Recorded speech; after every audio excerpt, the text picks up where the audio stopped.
What's up, everyone? It's your boy DJ Harry Moist Nipples, and no, I'm just kidding. It's Chase Lee, and welcome to another. I always love doing the DJ intros. Welcome to another episode of Real Men: a movie podcast where you didn't really ask for it, but hey, I'm gonna give it to you anyways.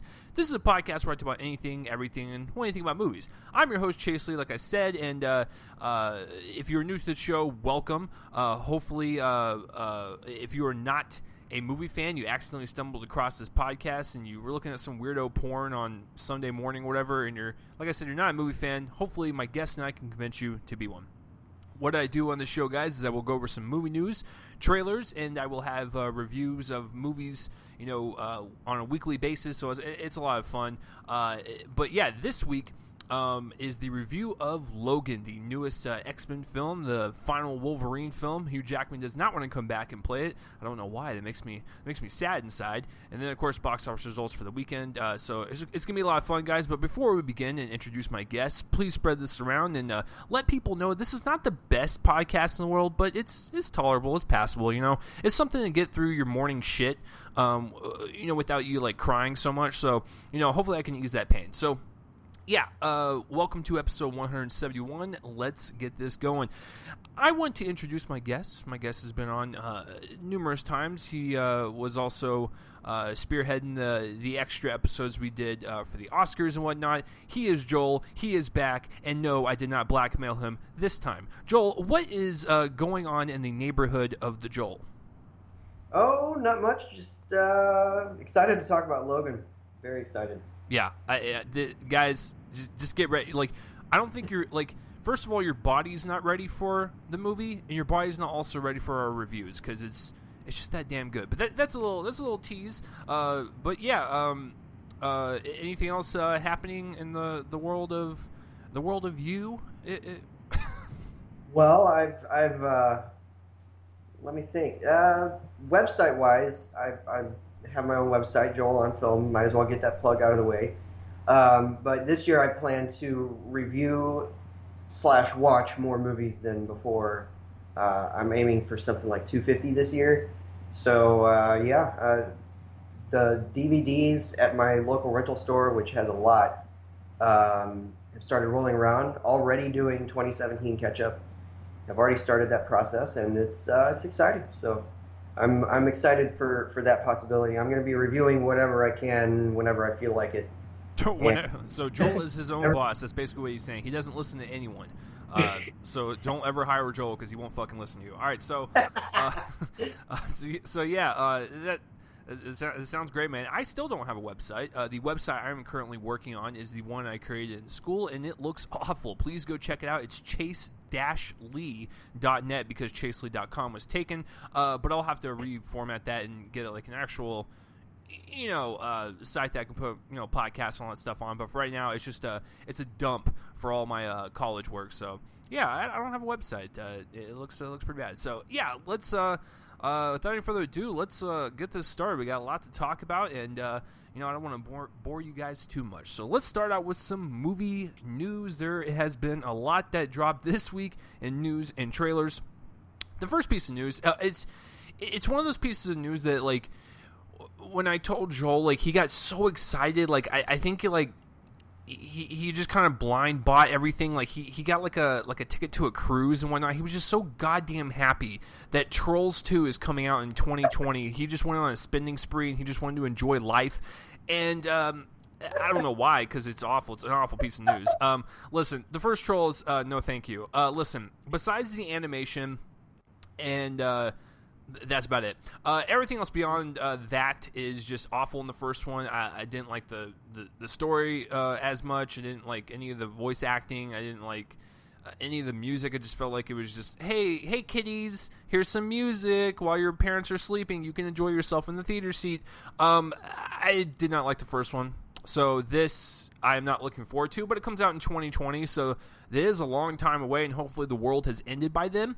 But there are a lot of people that liked it. I realized that kids go berserk over it. It made a shit ton of money, so it makes sense. That's all I need to say. I don't really care for it to be honest with you. It's not one of those sequels I'm looking forward to.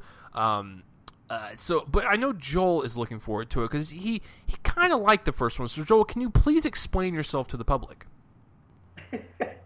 Well, okay, yeah, I did like the first one, but I don't have any strong feelings about a second one coming out. I mean, it makes sense that they would do it because it did make a lot of money, but I don't know. It seems like something that just needs to be one movie. Dead. I don't think that they need to make it a big Shrek thing, for instance. Oh, please God! I'm sure that DreamWorks will try to do that, and that's sort of the closest I think that movie matches in terms of like the characters and all that. But it's kind of unnecessary. I'll see it. I'm hopeful that it'll be as good as the first one. I did like the first one, but anyway, I think I just threw up in my ass a little bit. All right, so that's a glorious piece of news, right? So yeah, good for it. All right, for all you kids out there that listen to the show, well, first of all, I can't believe your parents are letting you listen to this, and second of all, this is good news for you. Next piece of news, Joel, I'll let you go next. What would you like to talk about next? Well, this is an interesting thing. I haven't looked into it at all, so you'll have to tell me what it is. But okay. The horror film set in the Wizard of Oz universe. That movie several times throughout my childhood freaked me out. So I mean, truly, like it's freaky stuff sometimes. So I'm excited for that prospect.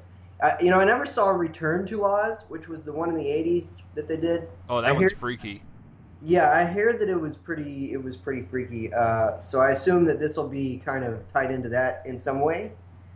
Whether it be directly or through people's, comparisons to it or whatever. But yeah. But nevertheless, I'm excited. So tell me about this because I looked into some of the other stuff, but I forgot about this one. So. Well, I mean, what I read upon is that they're keeping it under wraps, but New Line Cinema basically just came out and said, "Hey, that Wizard of Oz universe? We're going to make it set in like a horror."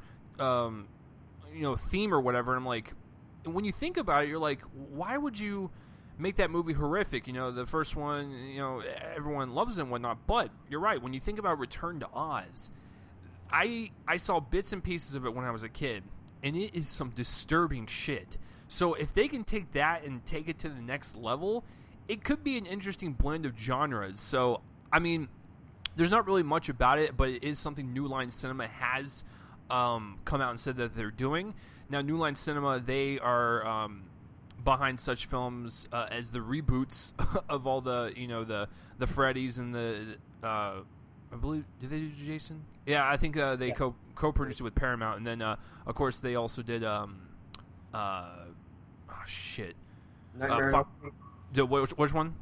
Nightmare on Elm Street, was that them? I can't remember. Yeah, Nightmare on Elm Street, Final Destination. So they're known for doing horror films, which I hope, they are a hit and miss type of studio when it comes to that genre. But I think this is just more intriguing than anything, especially I'm a big horror fan, so anything where you can mix genres like that and blend a couple of worlds together, hey, I'm all for it, man. And plus, when you watch Return to Oz and you realize how disturbing it is for, like, children, imagine that, except like bloodier and having all the little flying monkeys running around like bite people's faces off. It's gonna be good shit. So I'm one of the biggest fans of The Wizard of Oz ever. It's one of my favorite films, and so I can't wait to see iconography from that used in a horror setting. It's gonna be very unique. So yeah, that certainly raised my eyebrow. I think that's my favorite bit of news this week, actually. Yeah, no, definitely me too. I was like, dude, that's such a weird thing, but I'm actually like really excited now. So I just want to see what it looks like. Yeah. But so if you guys are horror fans or Wizard of Oz fans, congratulations, you guys can live in harmony. Next piece, let's do the Jared Leto thing, because Joel brought this to my attention, and I saw news articles on it, but I totally dismissed it because I was like, fuck, we already got a lot to talk about this week.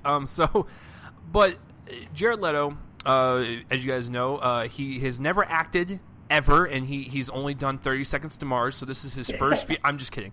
No, he's actually one of my favorites. When you think about his career with American Psycho, Fight Club, Requiem for a Dream. I even like that shitty urban legend movie. When you think about his Oscar win with Dallas Buyers Club, and yes, Suicide Squad was not that good, but I will admit that he commits to it, so I will give him that.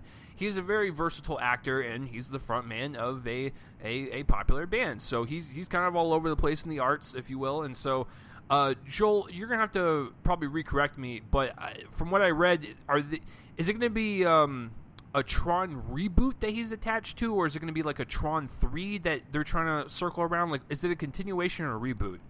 What I've read is that it's a reboot. Okay. They're kind of reconstituting. I mean, I'm assuming it's going to be the same idea as the original movie, of course, but I think they're just gonna reconstitute it to be more modern, or not more modern because. Wait, wasn't Tron Legacy pretty fucking modern with Daft Punk in the background? You know what I mean, like more attuned to our times, kind of maybe a new futuristic setting that they make up because the original Tron, the futuristic setting there was directly proportionate to the current times. What they were foreseeing, quite literally. So it'll be interesting to see, in whatever year this comes out, 2019 or 2020 or whatever, what they see for 30 years in advance. And I mean, I don't really have any strong feelings toward or against this. I like Leto. I think it's a weird choice for definitely this, but nevertheless, the original Tron's fine. The new Tron was I thought at least a little bit better, and so I don't really have any huge feelings about the Tron aspect. But I'm glad to see Leto in a major project. It feels like we're two of the few with his legal history, but I don't want to get into that. I think that he's a fine actor, and I think that it's neat that they're trying to get him into more big budget projects.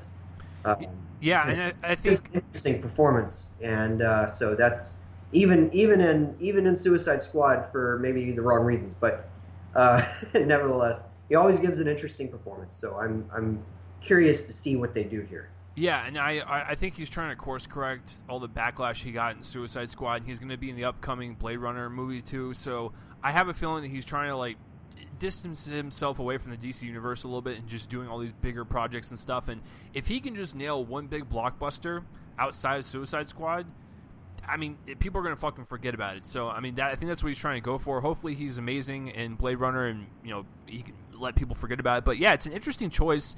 I've always liked what he picks. I mean, he always picks weird unique movies, and you're like, I cannot believe that a guy like this, who's the front man for a band, is actually one of the most committed actors in the business. Because, like I said, if you think about any of his movies, and hell, I even forgot Panic Room earlier, but the guy he's always committed. He always does what he can to deliver 110%. So yeah, it's an interesting piece of news. This may be the whitest thing anyone's ever said, but I actually kind of like the band that he's in. I like it too. Listen, 30 Seconds to Mars is not the worst band in the world. I don't know why people dog on it so much. Yeah. But whatever. This is not a music podcast because I am very ill-equipped in the music world. But yeah, 30 Seconds to Mars is a good enough band. I don't listen to it and go, God, that was awful. I'm gonna go listen to country music. Fuck country. Anyways, that was a little side note. Speaking of country people, sorry to offend anyone from Alabama, but so the next piece of news, we have Beauty and the Beast news, and it's not. I mean, it's good news, and it's also spun off into some bad news. But the good news is that Josh Gad has come out and said that LeFou, his character in the Beauty and the Beast live-action remake, is going to be playing a openly gay character, and it's going to be the first openly gay character that Disney has had in a live-action film. What I understand is that he's not openly gay, but it's clear that he is. It's just he's not openly gay. That's what I'm hearing. I don't know. There was somebody, I can't remember who it was, maybe Scott Renshaw or something, tweeted and said he's not an out gay character, but he's harboring affection for another character in the movie. Yeah, Uh, and so, that's yeah. the thing that bugs me is that this is a no shit piece of news. If you I guys know. watch the animated film from the 1990s, it is clearly that LeFou has something for Gaston. It's like I When, don't understand how you can look at that and go, yeah, he's just bros with Gaston. So it's just it's just amazing to me. People get so offended and so butthurt. And speaking of getting butthurt, the news that came out from this was that there was a theater in Alabama that basically stood up and said, well, we ain't going to show it because it has a gay character. Okay, so Joel knows that I can get overly excited sometimes and get very yelly and stuff. And I know that's what you guys want, but I'm going to be as calm as I can. All these people that have this misconception of like, oh my god, if my kid sees a gay person on screen, they're going to turn gay. That needs to stop. That is not how it works. It's not... I'm not going to watch, Moonlight and suddenly become a young gay black boy. That's not how it works, folks. So, like, God damn, with these theaters coming out and saying this, like, it just kind of is disturbing to me that, like, you can't set aside your religious beliefs or your personal beliefs and just go enjoy a fucking movie for what it is. Like, I honestly don't care that he's gay. It's like, that's cool. That's awesome that we're making strides like this in cinema. But for me personally, I just want a good movie. I just want a good character. I don't care about their background. That's just I just don't give a shit. Now, if they come across as like stereotypical or like making fun of gay people, like that's a different story. But it's Disney. I don't think they're going to do that. But yeah, I just think that's so stupid that you can just assume that your kids will get gay from watching this stuff, and it's like that. That's not how it works, folks. So yeah, it's terrible that theaters will probably follow suit after this. It's not going to harm it whatsoever because Disney's going to make a fistful of dollars, and they don't give a shit about your podunk bit theater in Alabama. So you know what? Go fuck yourself, everyone from Alabama. If you listen to this podcast, I'm not making fun of you. I'm making fun of this theater and the person that decided to throw the ban on this for whatever fucking reason. So yeah, I think it's stupid on that part, but I think it's cool that Disney's gonna making progress within their films. So Joel, how does this strike you? Does the stupidity of this story hurt your brain so much you might just have a seizure? It does. It okay, does. Good. Back when I was younger and was just kind of getting my own little understanding of sexuality and the fact that people of the same sex felt that way toward each other. This is when I was young. I immediately went to LeFou. So this is not surprising that this character would be gay at all. Anyway. I just was, oh my gosh. Anyway, yeah. That's my thoughts. Well, I mean, and here's another thing I'll tack on, and then I'll shut up about it, because I know you guys don't like me going on my liberal progressive rants. I apologize. But it's amazing to me that these people, these parents, or probably parents, they will sit there and go, oh my God, I'm not going to let my kid watch Beauty and the Beast because of a gay character, but I'm going to go take him to Logan this weekend. And it's just, it's amazing that people's moral standards are just all over the fucking place and make no sense for that type of stuff. But like I said, I'm not going to get into it, but that is a big piece of news, because that just shows me that while Hollywood is trying to progress, all these like conservative red states, and Joel and I live in one currently right now, is that a lot of them do not like the liberal Hollywood, propaganda is what they call it, with them shoving gay down their throat, which that's another thing I still don't understand. That is not how it works either. No one's forcing you to watch this shit. Like, no one's sitting you down Clockwork Orange style, like, you gotta watch Beauty and the Beast to see LeFou be openly gay. It's like no one's doing that. You can just not go see the movie. Like, it's just whatever.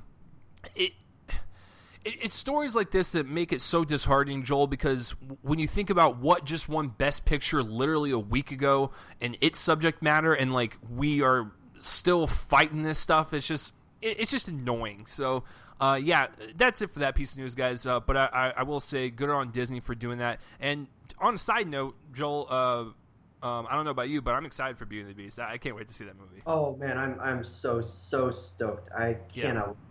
looks absolutely beautiful. So. Oh, it looks amazing. All the reviews I've seen so far have been praising it, and they say it's just like the original. It's just in live action form, which is A-okay with me. So, and the last piece of news, speaking of Logan, because there's a lot of Logan, Deadpool stories before we get into our review, is that James Mangold on Twitter was answering some fan questions through a Q&A. And someone asked, "Are you going to be doing a black and white version of Logan?" And his response was, and this is actual fact. You can go see the screenshot and whatnot, and you can actually see the conversation. He said, "I'm working on it." So that is very interesting to me because when I was watching Logan, I never thought of it as a black and white movie, and I know it's kind of got like that slow. Western quality to it, so it kind of, is poised to have a black and white feel, but, like, I just never really even thought about that. When I was, replaying the movie in my head, I was thinking to myself, did they even light it for black and white? And there were some shots where it could work, but then there was other shots where I was like, I don't think that would look good with the contrast of, the grays, the blacks, and the whites, so this is an interesting piece of news, and I'm wondering if they're just following suit because Mad Max recently did this with their black and chrome edition. So Joel, I'll go to you first and ask you, but I'm actually cool with this. I actually want to see it in black and white just because I love the movie. There you go, another hint into what I think about it. But I love it enough to where I would want to see multiple kind of visions of it, and I think a black and white could work, but I'm sitting there, like I said, replaying it in my head going, I don't know, some shots may or may not work. But Joel, what about you? Like, if they had the two versions side by side when they come out in Blu-ray, which I will fucking buy in a heartbeat, by the way, of the regular color version, the black and white version, are you curious about the black and white version, or are you just going to stick to the color? I'm curious. I'm sure that I'll buy it. I mean, I'll buy the movie anyway, but I'm sure that I'll buy that version just to see. But like you, I feel like some scenes are not going to fit it. I'm specifically thinking of a scene at a farmhouse. Yeah. Because that's, it's too dark. And so that's going to be weird. I feel like some of it isn't dependent on color, but the color enhances some of the scenes. This movie has terrific cinematography, I think. And so I'm curious to see how they do that. I actually never saw the Mad Max Black and Chrome edition. I bought the Blu-ray with just the version of the movie. So I didn't see that for like a reference point to, like maybe this is how Logan might be. I'm sure that that's why they're doing it though, because, I'm sure that Mangold saw George Miller do that and then had a great success at it financially and was like, you know what, I think that this might work, and probably started playing around with it and then realized it could work, and I'm sure that that's what happened. Honestly, I think that that's largely what he meant by I'm working on it, is he found that whenever he maybe converted a scene or started converting a scene, that it was really working out, so he decided to do all of it. I wonder if it's going to be the whole thing, because I wonder if he's going to come across that specific scene and be like, well, it doesn't really work. Yeah, maybe switch back to color. I don't know. That would be interesting. But it's an interesting bit of news. I can see some of these R-rated, blockbusters kind of taking advantage of that are kind of dystopian, sparse with a lot of art direction, kind of taking advantage of that, because I think that that's a lot of the appeal of black and white these days, is when there's a lot of open space, and this is a movie with a lot of open space. There's not a lot of production. I mean, there's some production design obviously, but there's not a lot of really like outlandish production design. It's a lot of open spaces. Yeah. And I think that that's the appeal right now. When people go back to watch movies that were in black and white from the olden days, it's westerns, that are wide open spaces, and So I think it's an interesting bit of news. I'm curious to see how that plays out. Yeah, me too, man. So because I really hope that they do a black and white version. I hope it's just included with the Blu-ray and the DVD combo pack. I just wish it was just all together and you just buy one thing and go. But yeah, I'd be curious to watch it in that, so that'd be pretty good. So yeah, guys, that's it for the piece of news for this week. It looks like Joel and I agree the fucking horror Wizard of Oz is our favorite for sure. All right, so we have to move on, guys, because we got a lot of fucking trailers to talk about. So we're gonna start out with the Netflix trailers, and I know this is a movie podcast, but there's just so much great content on Netflix at this point that I feel comfortable talking about their movies and TV shows that drop and whatnot.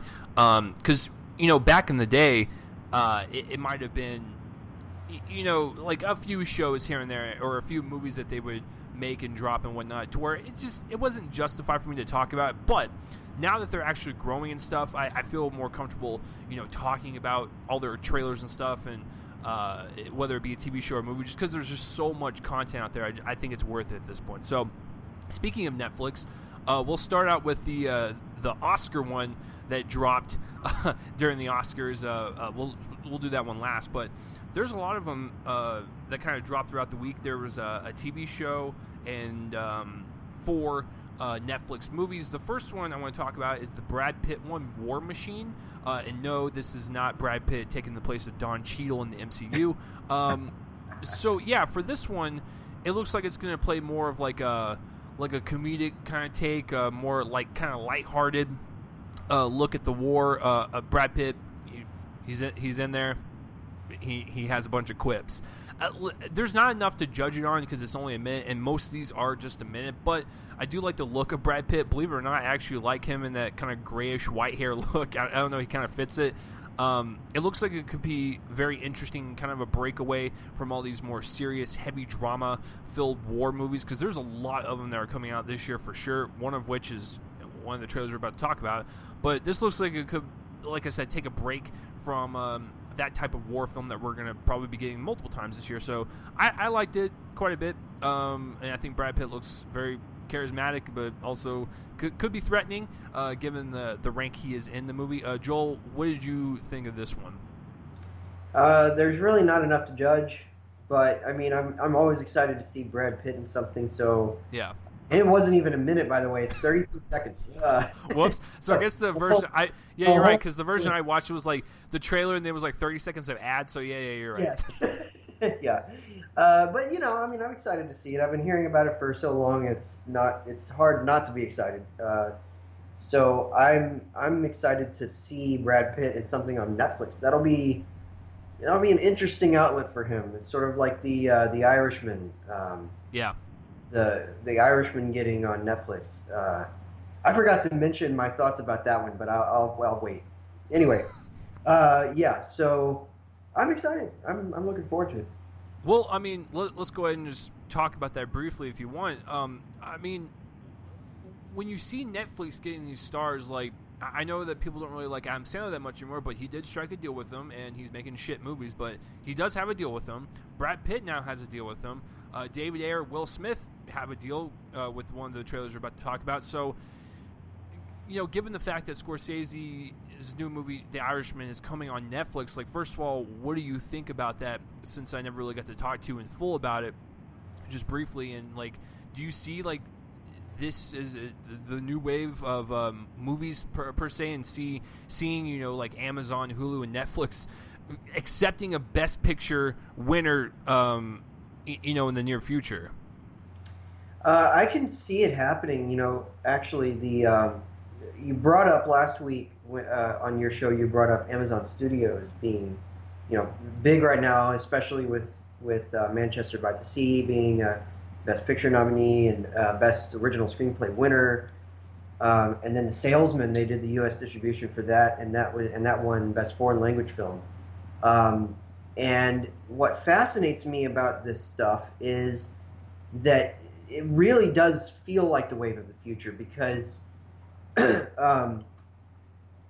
it's just Netflix. I remember a time when the biggest news about Netflix was that they were separating their DVD and streaming plans.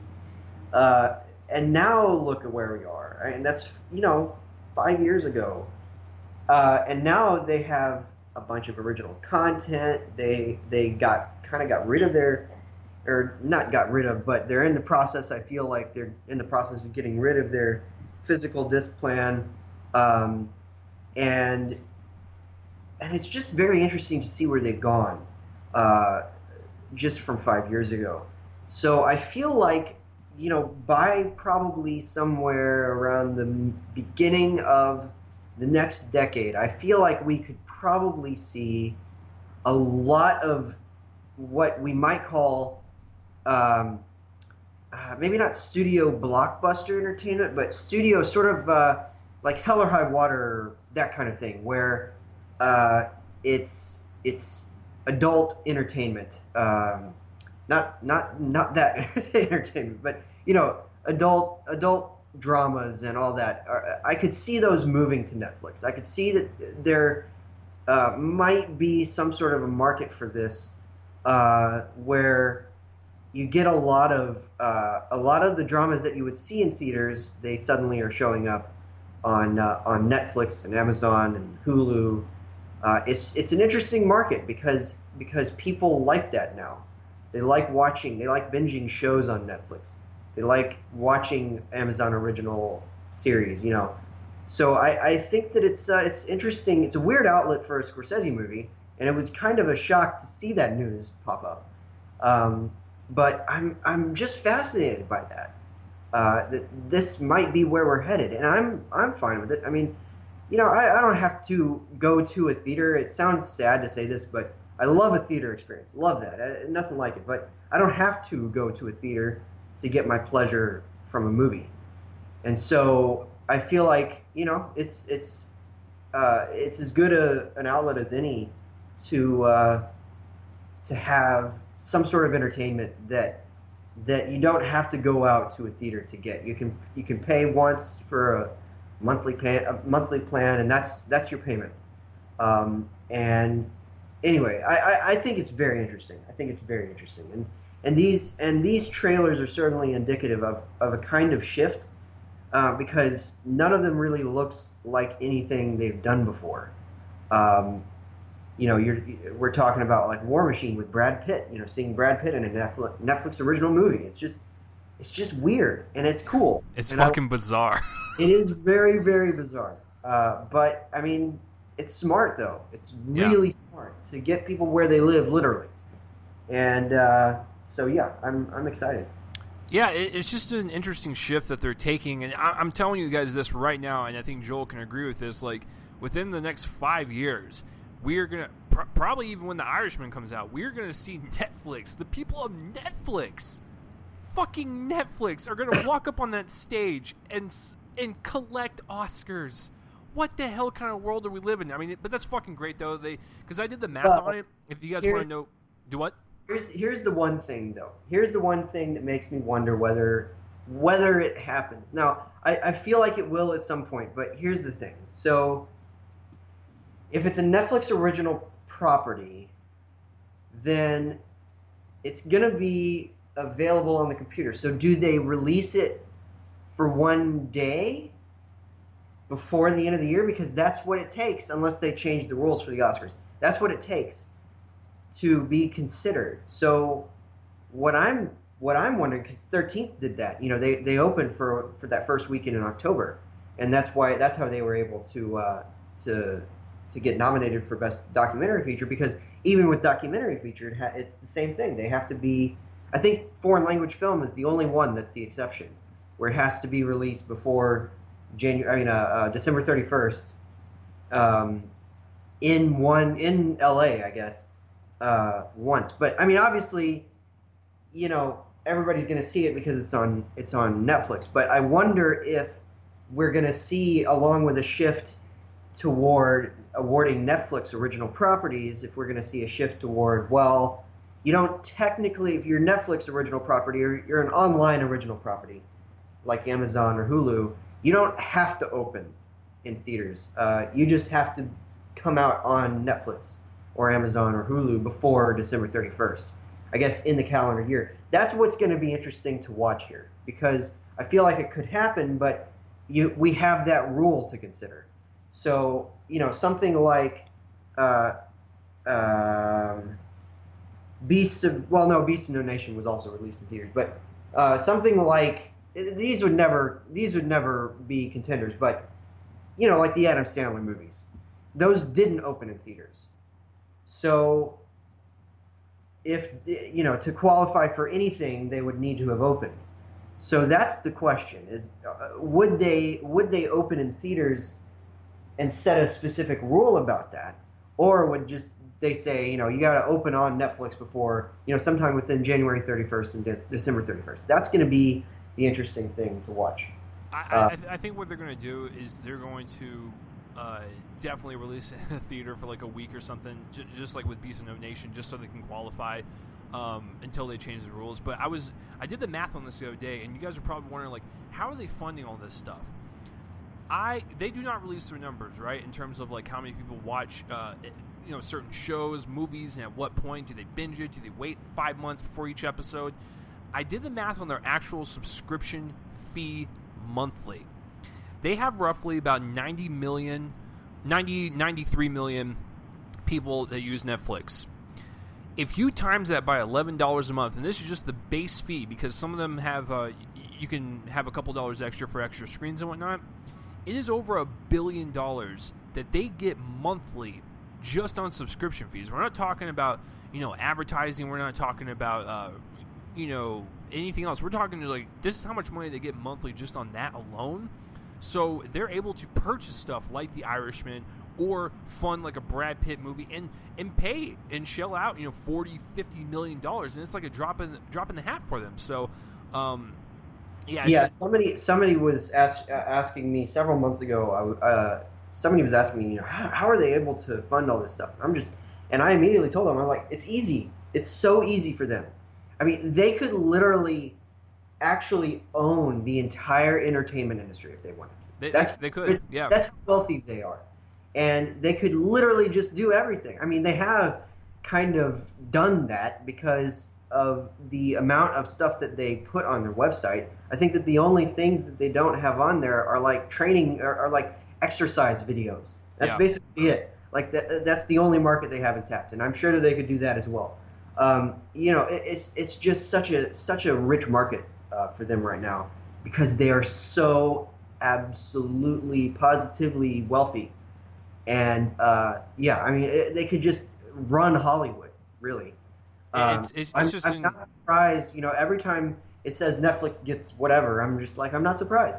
Because they're just able to pay for it right there. So I think you guys have to keep in mind that 93 million person estimate is worldwide. So imagine if they got everyone in the U.S. and everyone in fucking Europe. Like, Joel's right. They're already running the world right now, but like, imagine if I'd say anyone that has internet capabilities, if they get Netflix, Jesus Christ, they're going to, Joel's right, they're going to buy up Hollywood. But anyways, enough talking about that, but diving into a couple others that have big stars with another Netflix trailer that dropped, The Sandcastle, which is another war film, which I'm starting to realize, like, there's so many war films now, because, like, I just talked about that Aaron Taylor Johnson one, The Wall, and then there's an Armie Hammer one where he's literally in a minefield just standing there called The Mine or whatever. So this one stars Nicholas Hoult.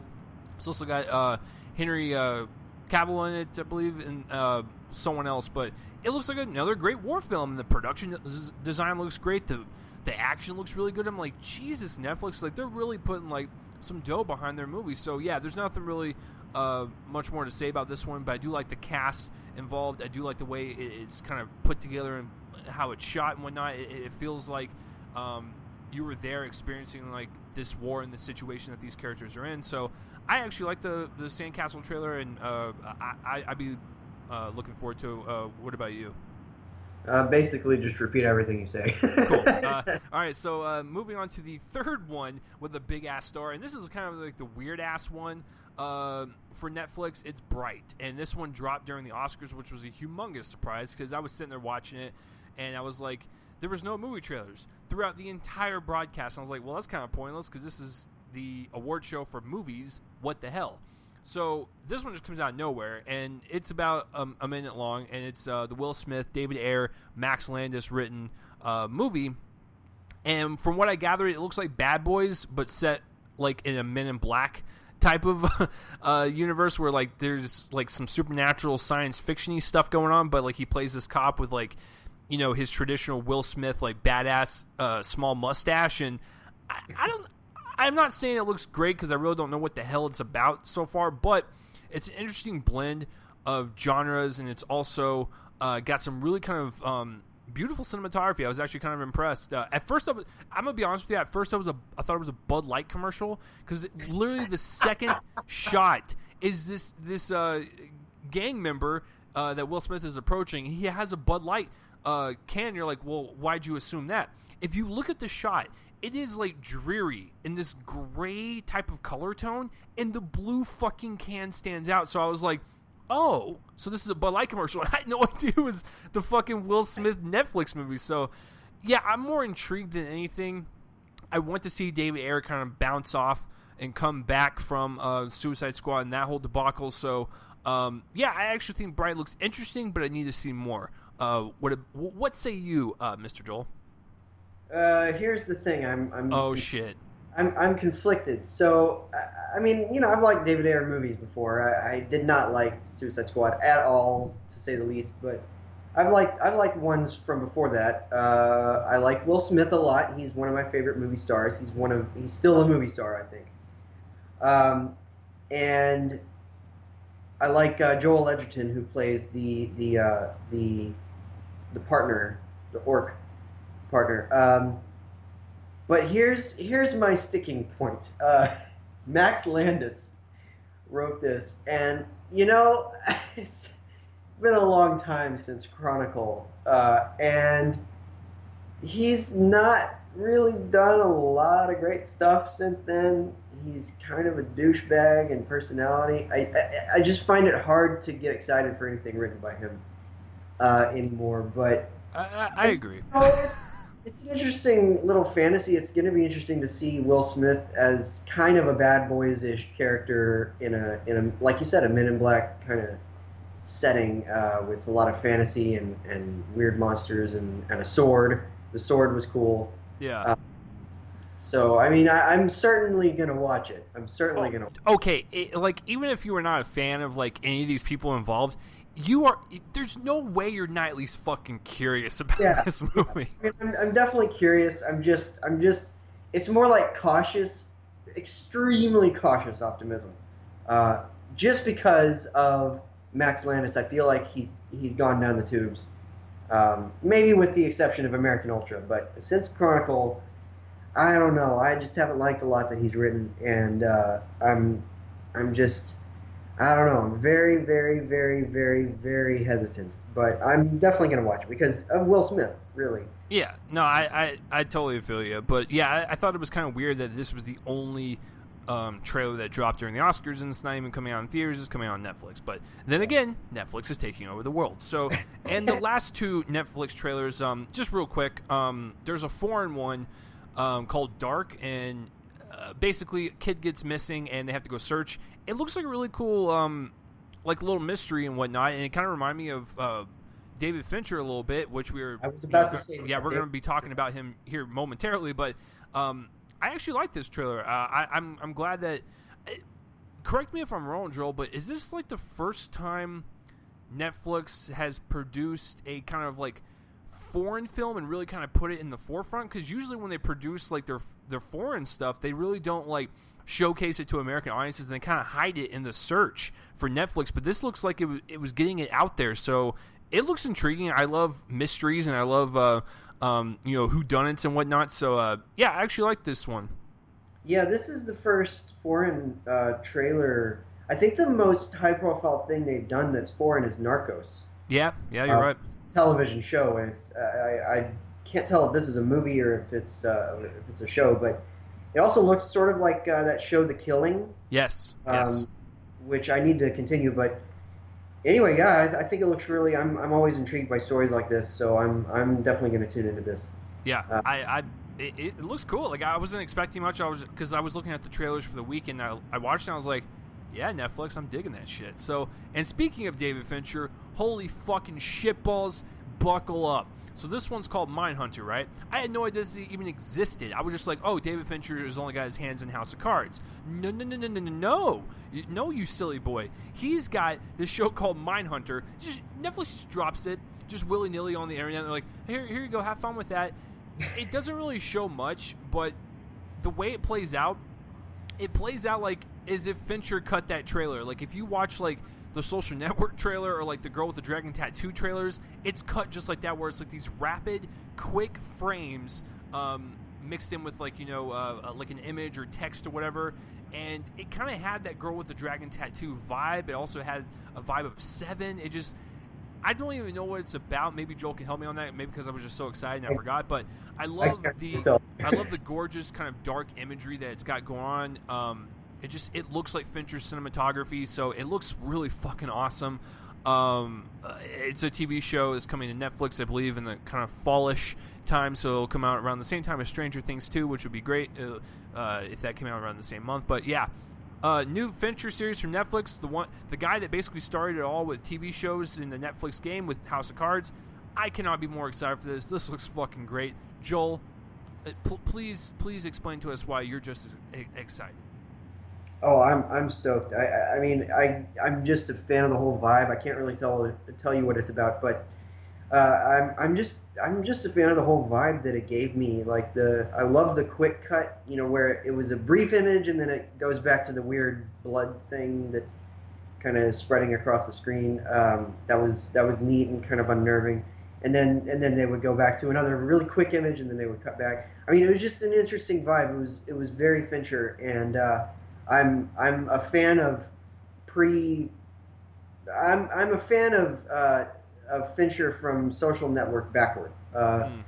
And, like you said, it looks like something like Seven. And I love Seven. So Panic Room-esque, where it's very dark thriller. And I hope that it's better than his last two, honestly. But nevertheless, I'm super excited for this. So, yeah.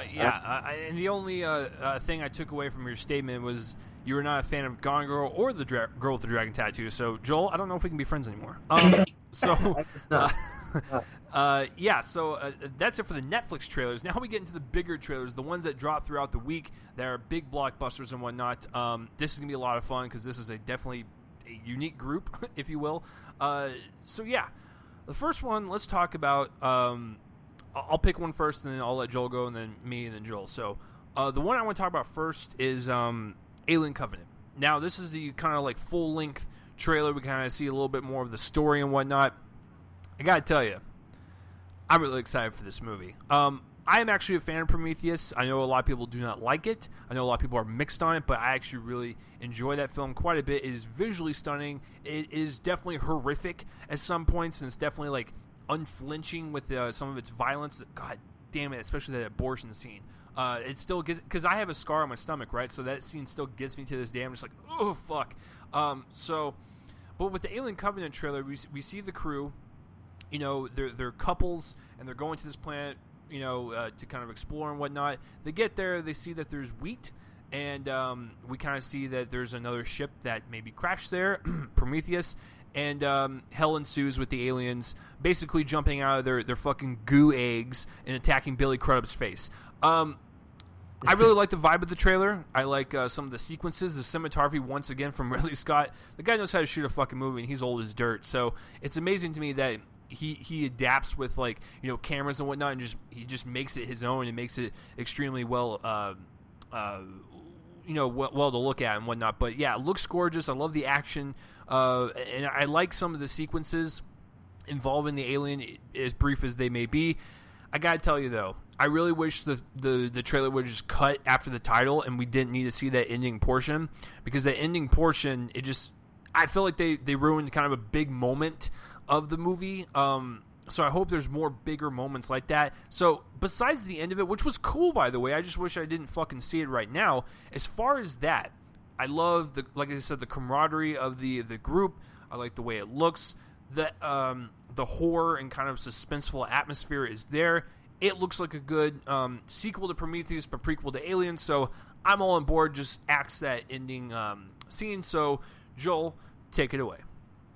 Well, everybody seems to have their most anticipated this summer. For some, I'm sure it's probably Guardians or Spider-Man or something. For some people, it's Dunkirk. For some people, it's War of the Planet of the Apes.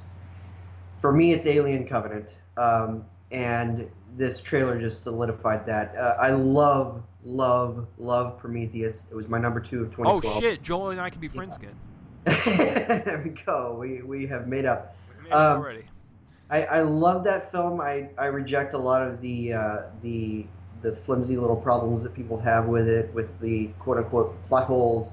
They're not plot holes. They're just unanswered questions. Anyway, this movie looks just frightening, violent, bloody, gory, thoughtful. That's an important thing. I think it's going to tackle a lot of the same things that Prometheus tackled, because Prometheus was unexpectedly quite philosophical. Mm-hmm. And I cannot wait. I am so excited for this movie. I love the whole cast.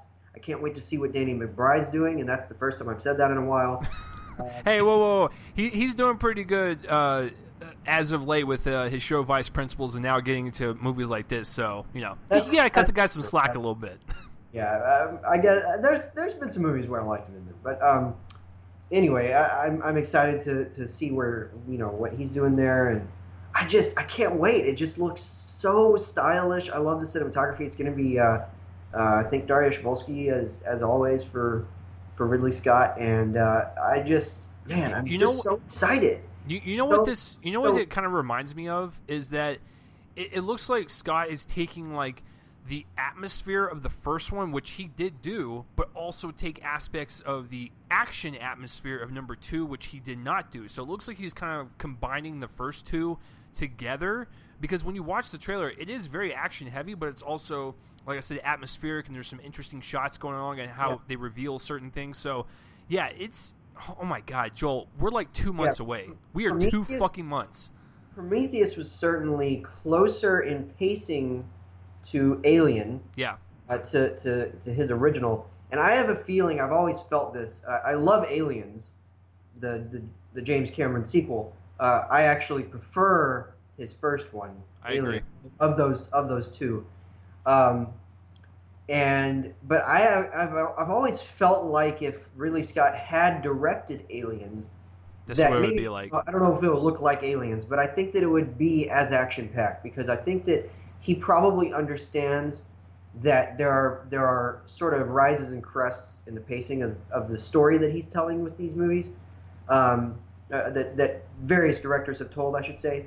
And there are the quiet moments in the storytelling, then there are the ones where it's action, actual conflict with the aliens and humans and predators. I'm just kidding. I'm not going to talk about those.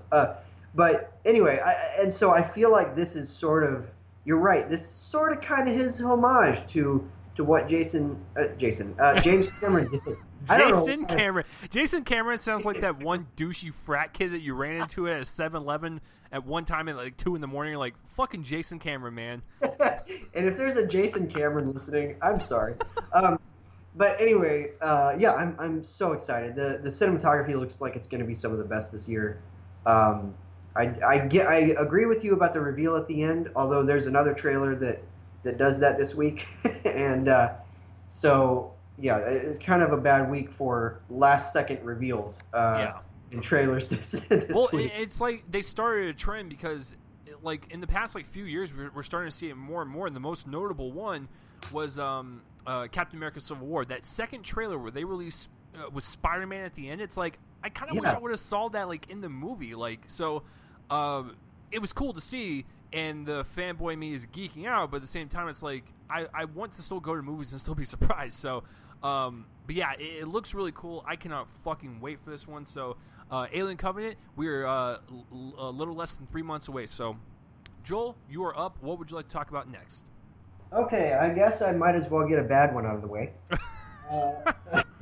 It's kind of interesting because Chase and I feel this way, where of the big trailers, the non-Netflix trailers, it's kind of like we're going to be talking about 4. Well, I can't count today. We're going to be talking about 4, and it's kind of cut in half. There's 2 good ones and 2 bad ones. So I might as well get a bad one out of the way, and this is the worst one. Chips. Oh, God. Oh goodness. I can't. I just fucking can't even, guys. Like this. I'll let Joel start first, and then he can throw it to me. But guys, it's bad. Yeah. I watched this trailer. It's the Red Band trailer. Which is even worse than the Green Band. Yeah, which I actually never saw the Green Band. This was my first introduction to this. Oh. Yeah, I don't know. I had somehow missed the Green Band. I don't know how that happened, but anyway, I guess I just haven't been to an R-rated comedy where I actually made it to the trailers in time. But anyway, this, oh my gosh, it's, what is it, like a TV show? It was a TV show, right? TV show, yeah. Yeah, okay. So Eric this is Estrada. a modern day updating. I don't know if the TV show was anything like what this trailer suggests. It's not. I assume they're basically... not, yeah, because this was basically just a bunch of sex jokes, one after another. I was watching it stone-faced. I did not laugh a single time. I did not smile a single time. It looks like the most stupid thing in the world. I'm not reviewing this the weekend it comes out. It's in a few weeks, right? I think, and yeah, the 24th, yeah. So I'm not reviewing this the week it comes out. I might check it out on Blu-ray down the road, but I'm not looking forward to that if I do it. But yeah, no, this is unfortunate. And you know, I like the people involved, or the two main people involved at least. You know, Dax Shepard, I think, is the one who directed it as and well. wrote it. He did, right? Yeah, he wrote and directed. Like this is his, so he's taking the blame right now. Of course, he has Kristen Bell. You know, they're married, and then and so she's obviously in the movie. And then Michael Pena. You know, I like Michael Pena. I can't believe he's in this, but it just makes me sad. It just puts a sense of sadness into my soul, and I wanted to die. I wanted the sweet release of death to take over myself. And while watching this trailer, I just could not stand it. I honestly almost like turned it off halfway through. That's how bad this trailer is. I almost decided, you know, okay, well, I'll just tell Chase during the show tomorrow. I couldn't make it through, but I stuck it out. It felt like it was 4 hours long. I just, oh my gosh. There's this thing in the bathtub that's, oh, I'm dying. Anyway. All right, so as Joel dies and I call the funeral home after the show, listen, here's the deal, folks, is that I don't think Dax Shepard is as unfunny as people make it out to be. He's actually funnier in his interviews and when he hangs out with Kristen Bell in interviews rather than his movies. I've never been a fan of anything he's directed, has been in, or whatever, but his personality... Hit and Run is evil, but go ahead. Yeah, okay. Like, the thing is, like, his personality off screen is likable. He's very charismatic, and he's actually pretty funny. So I don't understand why he resorts to all this terrible sex humor. Listen, you guys know this. I am not like this prude. I am not like the theater owner in Alabama. I actually like R-rated comedies, and I have a whole slew of them, and I will even argue to the death on some of them and make Joel weep inside of his pants because I say that some of the best modern comedies are like Seth Rogen movies and whatnot. But that's besides the point. Oh no, I mean I loved I Love You Man from several years ago. I mean I enjoy a good R-rated comedy. It just has to be. But the thing is, it has to be funny. It needs to not give me the sensation of hating its characters, and I already hate these characters. Well, it's not only that. Like they're trying too hard. Every single joke that was set up was like, are we really going to be talking about an ass-eating joke 3 times throughout the trailer? It's just not funny the first time.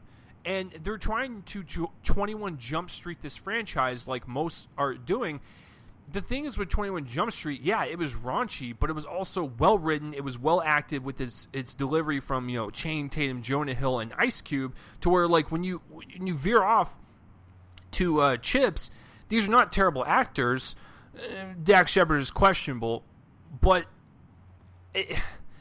it's just they were trying too hard. And I know that Warner Brothers just seems like they want to follow suit and try to do things other people are doing, DC and MCU, and now this trying to compete with 21 Jump Street. It's like, Warner Brothers, what the fuck? Like, can you please try to do something you know, a little bit more original.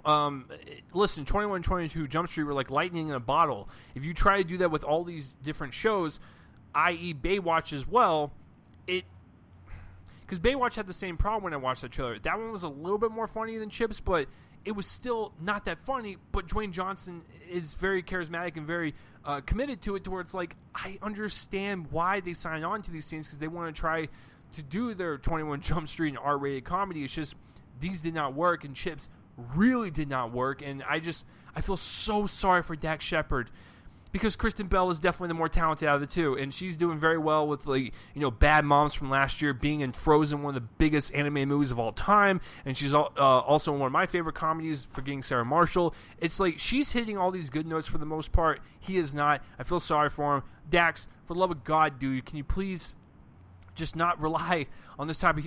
You had 3 ass-eating jokes in the same goddamn trailer. Okay, I'm done. No more Chips. So it does not look good at all. And if Warner Brothers sends me to a screen to it, I'll go do it for you guys. But as far as paying money for it, fuck no. I'd rather go see what's coming out? I'd rather go see Power Rangers 2 times than see Chips that weekend. So no, thank you. All right, the next trailer. Let's talk about something good. Guardians of the Galaxy Volume 2 trailer. I believe it's either 2 or 3, and it's another full-length one, and I enjoyed it. I love it so much. I love just the chemistry between all of these actors and stuff, and I love Chris Pratt. Dave Bautista is so great at delivering his dry humor. I love Bradley Cooper's Cockney accent for Rocket. I think it fits that little creature so well. And then, of course, Zoe Saldana with Gamora. I just think it all works. It's one of those things where the first one was so much fun to watch, and it was so colorful and so vibrant and so inviting, but also balancing the good drama scenes with, you know, Peter Quill and his dad, and, you know, the whole theme of family and whatnot. It was a good, fun balance of what a comic book movie should be, and I thought the first one delivered that so well. When you watch these trailers to the sequel, I'm tired of it, Disney. I don't need any more trailers. I just want to fucking watch the movie now. Like, I'm just so excited for this. Even though, as much as I like James Gunn's direction on the first one, I still think the best superhero movie he's ever directed was Super. And also, I really love Slither. I actually like his, more independent films, but I still enjoy the Guardians of the Galaxy films. The sequel looks like it's going to be fucking bonkers. Once again, revealing something at the end of the trailer that should not be there. I mean, I knew that he was going to be in it, but at the same time, it's like, I kind of wish that was in the movie, but James Gunn said it was in the first 5 minutes, so I don't know, but trailers, you guys need to stop this. It is a trend that needs to die. But as far as the actual trailer goes, I love the production design of it. I love that whole feel. Like, you feel like you're in a different universe. You do not feel like you're on Earth, and it definitely separates itself from the MCU while still being a part of it as well. So yeah, I'm looking forward to this so much. I'm glad that Yondu, good old Michael Rooker, is getting more screen time. I like the fact that Nebula is getting more screen time. It just looks like it's going to be a bigger kind of group and bigger cast, and I'm just excited to see all of them kind of like play around with each other and go back and forth with their dialogue. So yeah, there's nothing more to say. May cannot get here sooner. It's actually coming out within a couple months exactly, because I think it's like the first week in May, which is like the 5th, 6th, or 7th. I fucking forgot, but yeah, it literally comes out in a couple months from now. So Joel, what say you, my friend? I was a fan of the first one as well. I think it's pretty slight, but just the stuff to do with the Infinity Stone kind of got lost on me. But it's a lot of fun, and it's almost entirely because of the cast. I love the cast. All of them really worked well together. I've been a fan of Chris Pratt since Everwood days, and I think that the combination. I know that Kurt Russell's in it, and still, Sylvester Stallone's going to be in this. We haven't seen him yet, but he's going to be in this. I'm looking forward to that combination. Real quick note about the reveal. I'm annoyed by it, super annoyed by it. I think that this is a trend that needs to die. Keep some sort of surprises for us.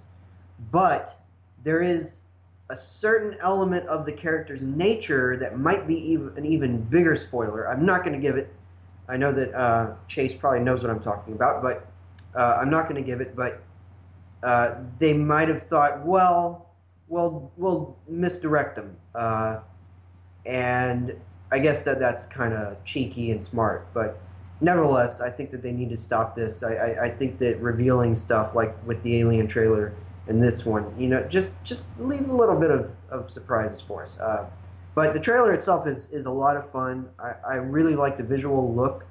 I find myself increasingly annoyed by pure CG environments, but this one looks neat and has a lot of interesting visual elements that I thought the first one had as well, and so yeah, I'm looking forward to it. Yeah, it's definitely one of my most anticipated. Like, if you want to go down like my superhero kind of like list, it was like Logan, Thor Ragnarok, then Guardians of the Galaxy Volume 2, and I'm looking forward to all of them that are coming out from DC and Marvel. But this is definitely one of them. I'm excited to see them kind of extend the universe of Guardians, because like I said, it's so different from the Earth realms that we deal with, the ground heroes like Captain America and Iron Man. So it'd be nice to see them kind of explore and extend that a little bit more. So yeah, fucking awesome. Joel, would you like to introduce the second to last trailer we're going to talk about? Yes, this is the other bad one. Okay, whoa. It is, before Joel goes on his tirade, it is not that bad. I don't understand why people are so butthurt over this one. So, Joel, I'll let you go first, then I'll refute it, but that's okay. Well, I guess I just mean that the movie itself looks bad. Maybe the construction of the trailer wasn't that bad. It was an okay put together trailer, but just visually it looks ugly. It's Pirates of the Caribbean, Dead Men Tell No Tales. I'm a big fan of the Verbinski movies. I hated the Rob Marshall one. This one looks more along the lines of that one to me, but it's I'm interested to see what's going on with Javier Bardem. I'm always interested to see what's going on with him, and everything. But I don't know, the visual look. It just doesn't look appealing to me visually. The visual effects look bad. The de-aging of Johnny Depp to a teenager was the most disturbing thing I've seen since the kid from the Twilight finale. Yeah. Yeah. Oh boy, it's gonna haunt my nightmares. Haunt my nightmares. That's an important thing. Like, I'm gonna already have nightmares, and then I'm gonna fall asleep in the They're nightmare, gonna haunt them even more. and I'm gonna have a nightmare about this within the nightmare. All right. I just want to make that clear. Anyway, that's one of my favorite phrases to use. Anyway, but yeah, I just think it looks bad. I really think that Gore Verbinski had a certain kind of everything but the kitchen sink visual excessive style that I really enjoy. This just looks visually like visual noise to me. It just does not. I like the visual effects on the Javier Bardem character when he's in a certain state, but and so I'm interested to see how that is, and I like his what they've done with his voice too. But that's basically the only thing I'm interested in about this movie, honestly. Okay, so everything else just doesn't look good to me. It's not that bad. I actually think it looks a lot better than number 4. I did not like number 4 at all. I thought it was just like this big bloated mess, like you said, visual noise. And I think number 2 and number 3 they're fine. They're just not, I'm not gonna bash them like everyone else does. But this one, I actually really do like the visual look to it. It does have like this darker tone to it, and maybe because I'm biased because I love darker shit. Just we're about to talk about a movie today that's going down the dark path, but I don't know. I like the visual look of it. It kind of reminds me of like this epic war on the ocean, and I thought they captured that pretty well. Now I will agree with you on the Johnny Depp thing, the de-aging. Oh dear Lord, I really hope they clean that up. Yeah, there's been some really good de-aging done in movies, but that does not look like a good example of it so far. Yeah, actually, 2 of my favorite ones are from 2 Marvel movies. I really liked Robert Downey Jr. in Civil War, and I also liked Michael Douglas in Ant-Man. And it seems like Disney's really kind of experimenting with it, considering what we got in Rogue One. But with this one, it looked unfinished, and I can't believe they approved of it. But whatever, that's besides the point. That's a little scene. But for the most part, I actually liked the journey of the entire trailer. I like the fact that Javier Bardem is really pissed at Jack Sparrow and he wants to go fucking after him. Like, it's a very simple story, but I like I said, the visual look to it. It has like this more darker, ominous tone to it, while also still having the traditional lighthearted moments that you would expect from a Pirates of the Caribbean movie. I actually liked the little ankle joke at the end. Sue me. I actually kind of giggled a little bit. I'm not like saying I'm going to go opening weekend. I'm not really excited for it, but I will say that it looks more of a step up from number 4, and it is directed by a couple of indie directors, so I'm curious to see how they're going to spin it, even though that I know Disney's basically going to whip them in the back, telling them what they want to do, but still, it's still going to have a unique imprint on it from Gore Verbinski and from Frank Marshall. So I'm actually looking forward to it more than I thought I was going to because of this trailer, but I'm still not like super excited about it like some people are for the Pirates of the Caribbean franchise. So it is what it is. It is going to be the last one, so it'll be interesting to see how they end it. So yeah, that's another thing that I'm excited about. I've fourth one with notwithstanding, that one was unfortunate. It was just an unfortunate time in history. It was. It was 128 minutes and it felt like 2,000. But yeah, I mean that's the one thing that I'm excited to see. Is Johnny Depp's last time as this character, and I am okay. So this is a confession time. Oh shit! On each of the top 10s for their respective years, the Pirates movies show up.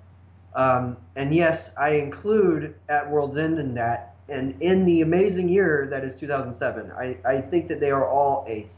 I think that Dead Man's Chest in particular is one of the great fantasy epics right now.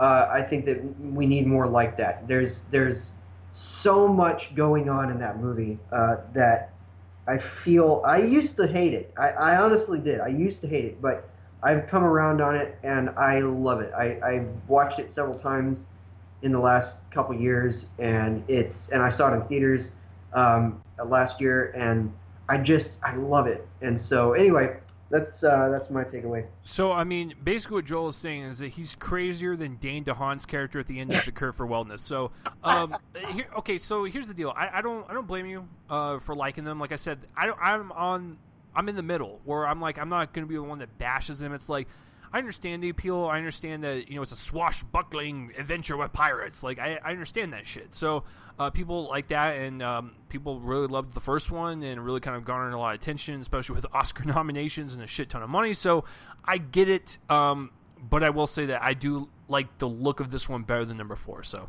and the last trailer, guys. Now, this is all over the internet now, so this is not a spoiler, but when I went to go see Logan yesterday for my second time, you got to keep in mind, when I saw the press screening, there were no, post-credit scenes, beginning scenes, surprises. It was just the movie straight up. So I sat there and I was like, I heard there was something extra, but I really didn't know what it was.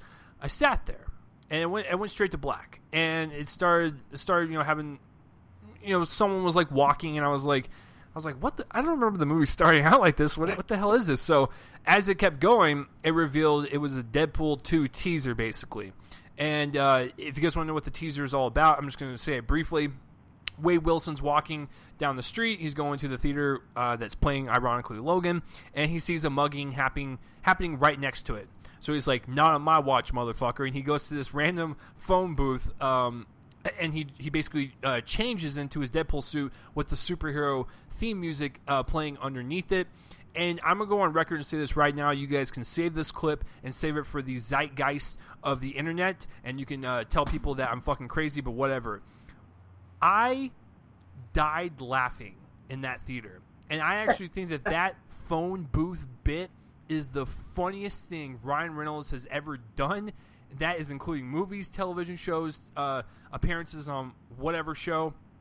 I was laughing so goddamn hard, and I know it's childish, but the way it was delivered, and just the fact that the music was playing underneath it, as he's changing, right? He's completely naked, and his butt cheeks press against the glass as the superhero music. I don't know. maybe I'm just immature. Maybe I can admit that, but there was something about that was just so goddamn funny, and I was just like, I cannot wait for Deadpool 2 now.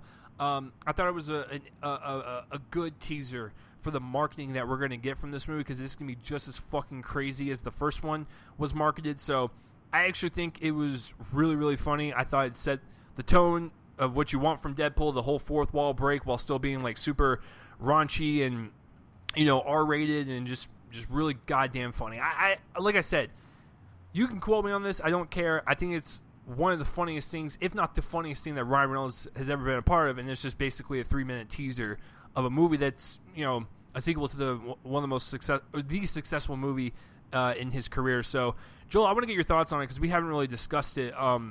First of all, were you shocked and surprised like I was when that started, playing it before the movie? And what did you think of the overall teaser? Am I fucking crazy?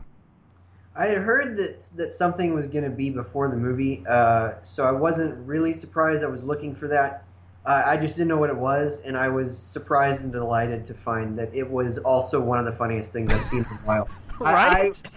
I'm sure that somebody probably set a complaint with the theater that said, this dude was laughing too hard, because I was laughing loudly. Usually when I laugh, I chuckle, underneath my breath. I try not to disturb people.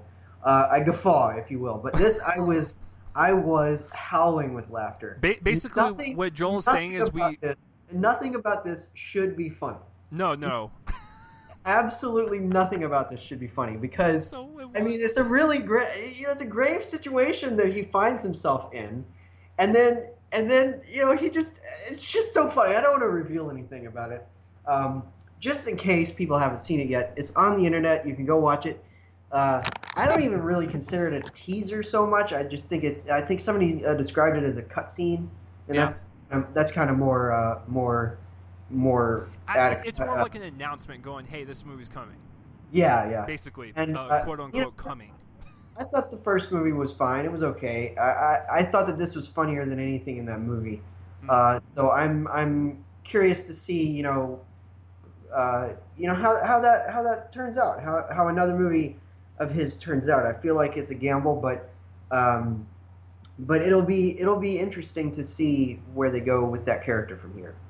For sure. Yeah, I loved this scene as well. So yeah, we definitely threw our what I was what I forgot to say was like Joel and I basically threw our press credentials out the window, and we were the howling people laughing at this fucking scene, annoying everyone. I could not believe what I was watching. I was like, This was clever. I really enjoyed this spot. This is a great way to advertise something that's coming out next year, and playing in front of Logan makes total sense. 20th Century Fox, they own everything on that side, and it's just, god damn it, the fucking butt cheeks, Joel. I did not expect to fucking laugh at that, and I almost peed myself. I was like, Jesus, this is toilet humor, but it works so well with the Superman theme. So it's fucking whatever. Go check it out on the internet.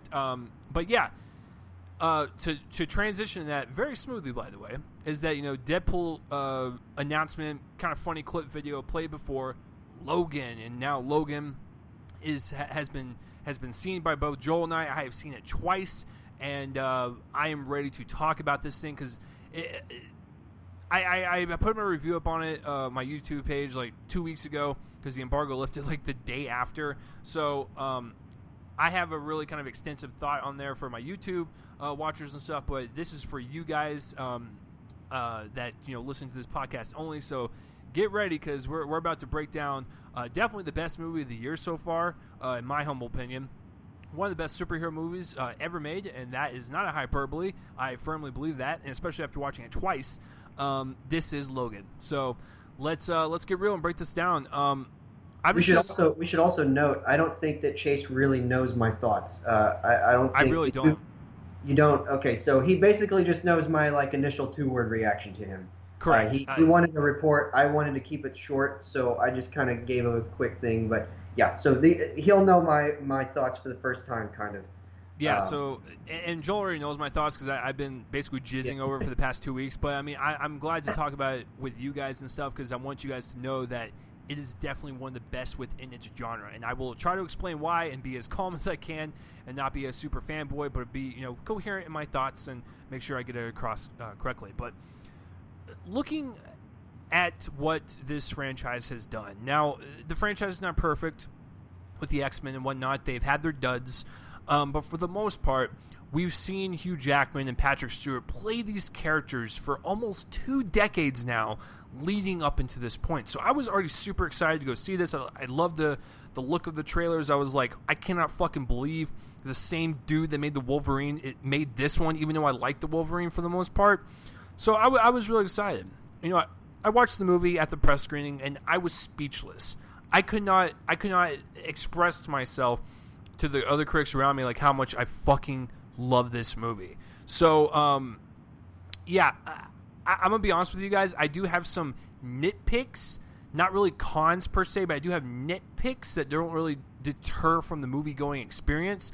But I will explain those at the end. But let's talk about the positives first, because there is so much great stuff in this movie. And just before we begin, this is spoiler free, so we are not going to ruin it whatsoever. I want you guys to go in there as blind as possible, so we will be very vague in what we're talking about, but I'm going to still try to get across the positives and whatnot. So for me, I will say this is probably the most perfect representation of Wolverine we've ever had on screen. As much as I like Hugh Jackman and the X movies that he was in, he portrayed that character as best as he could within the PG-13 realm.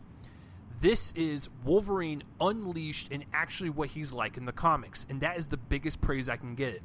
Is that James Mangold really understood this character. He understood the brutality of the character. He understood the human emotions happening within the character. He understood the snark and the attitude that he provides and carries with him. He's a very well-rounded anti-hero when you want to look at him that way. And I think James Mangold really kind of delivered that in spades. And what's even more interesting about the way he directed the film is that he made us care even more about 2 characters that we've seen on screen for almost 2 decades now. And that is extremely hard to do.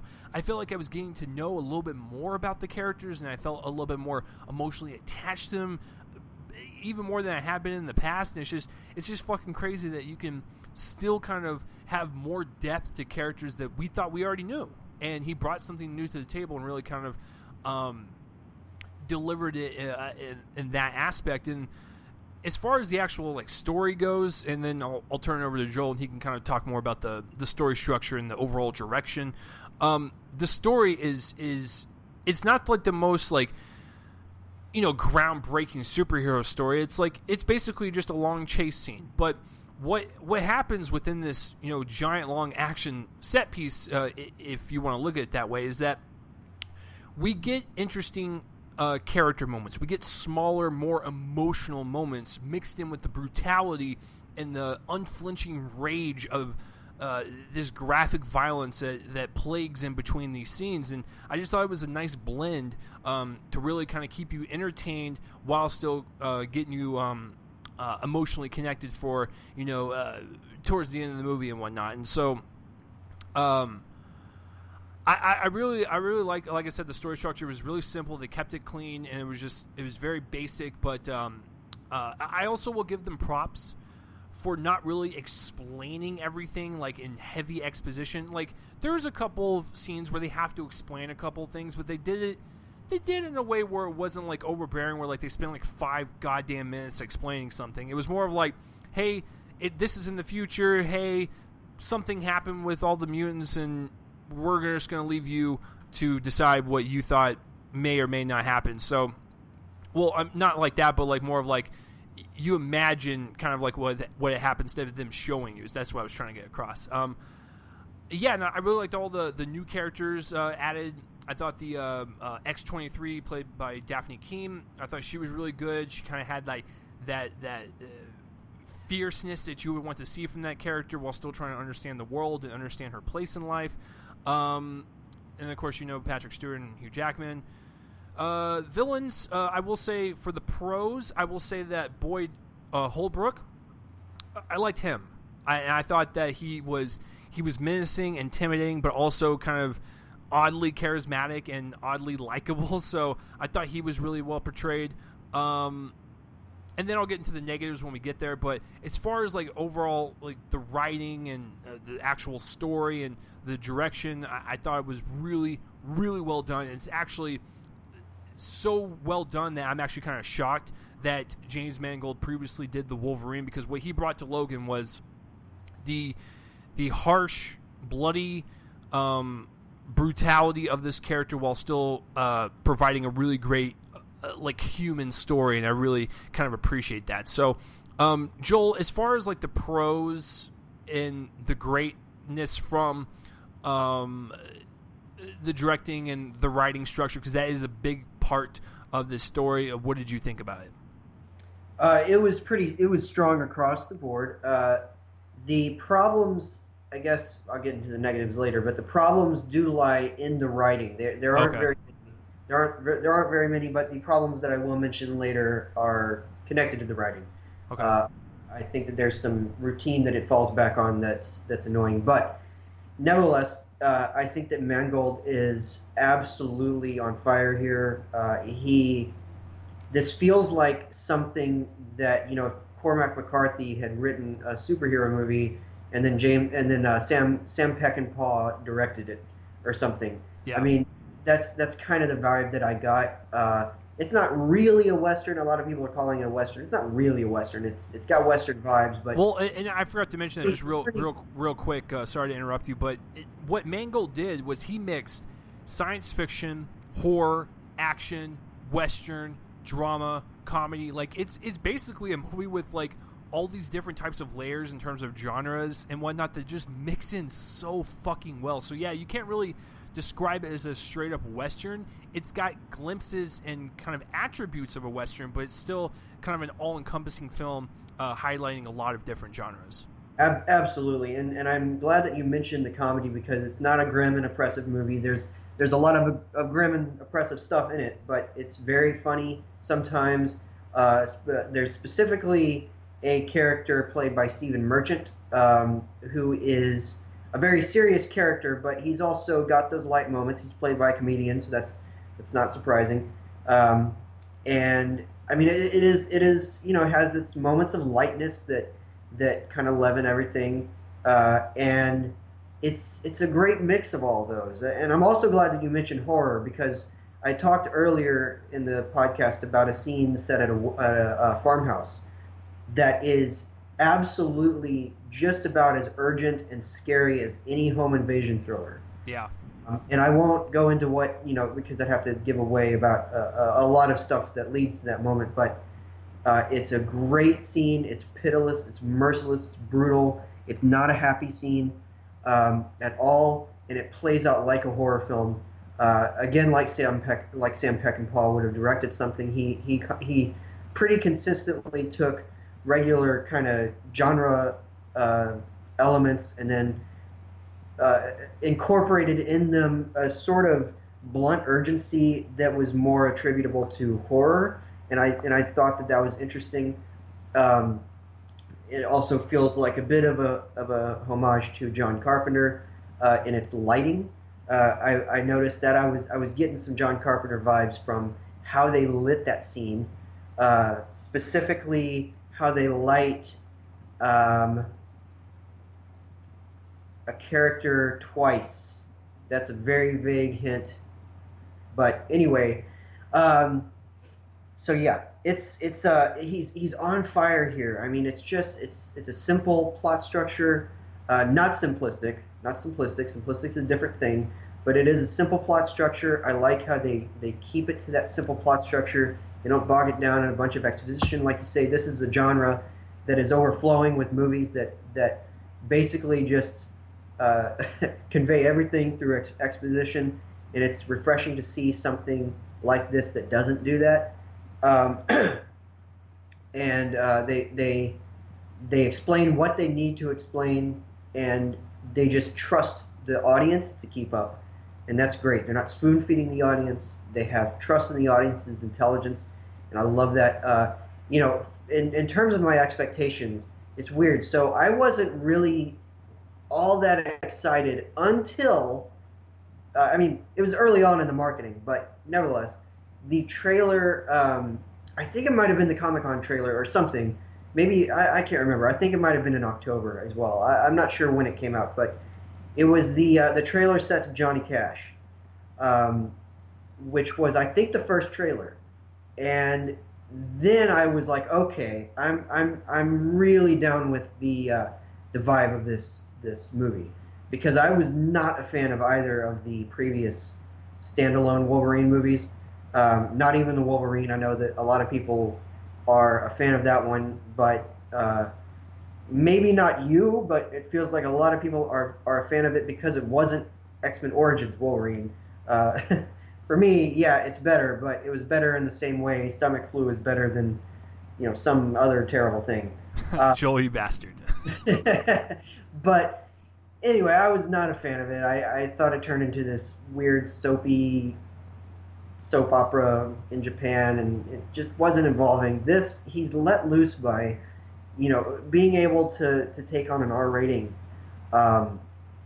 and he's able to get some really good performances. I think this is the best that Hugh Jackman has been as the character. He's certainly the weariest he's been as Wolverine, or as I should say Logan. He's not really Wolverine here. He's Logan. He's known as Logan. Yeah, but, Joel, that's what the movie's called. Jeez. I mean, it really is about his nature, which, it gets into a lot of that. It says a lot about Logan, and I appreciated that fact about it. And I think that this might be some of Patrick Stewart's best work. Oh, it definitely is. Like, if you want to... Which is saying something, because that guy is one of the masters. So, I mean, do you want to jump into that acting? Because I'm going to make some bold predictions right now. Okay. Well, yeah, and I was just going to mention the girl, Daphne Keane. Really tough performance to pull off, and she does it. So, yeah, I'm a fan of all the performances. I like Stephen Merchant. You mentioned the villains. I really liked how Boyd Holbrook, he had this molasses kind of southern accent. I thought that was neat. He kind of ate up the scenery. The one that I basically can't really say anything about because there's nothing to talk about with him is Richard Grant. And we'll get to the negatives when we get to that, because that's kind of a big negative. But as far as the acting goes all around, this is actually, like what you said, this is some of the best work I've seen Hugh Jackman and Patrick Stewart do in general.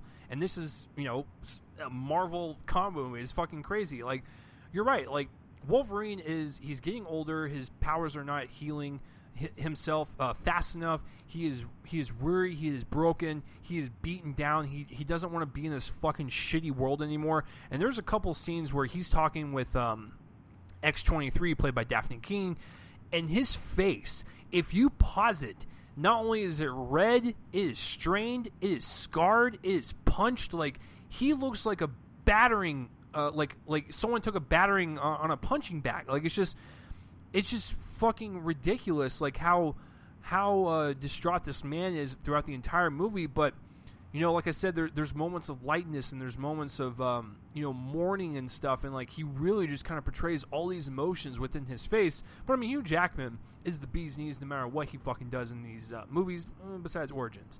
However, Patrick fucking Stewart, and I'm gonna make this claim right now, he is gonna be nominated for Best Supporting Actor. That is the best work I've ever seen him do. When you're portraying Professor X, he's got like this intelligence about him. He's got this presence about him. But what he does in this movie, he is completely stripped down.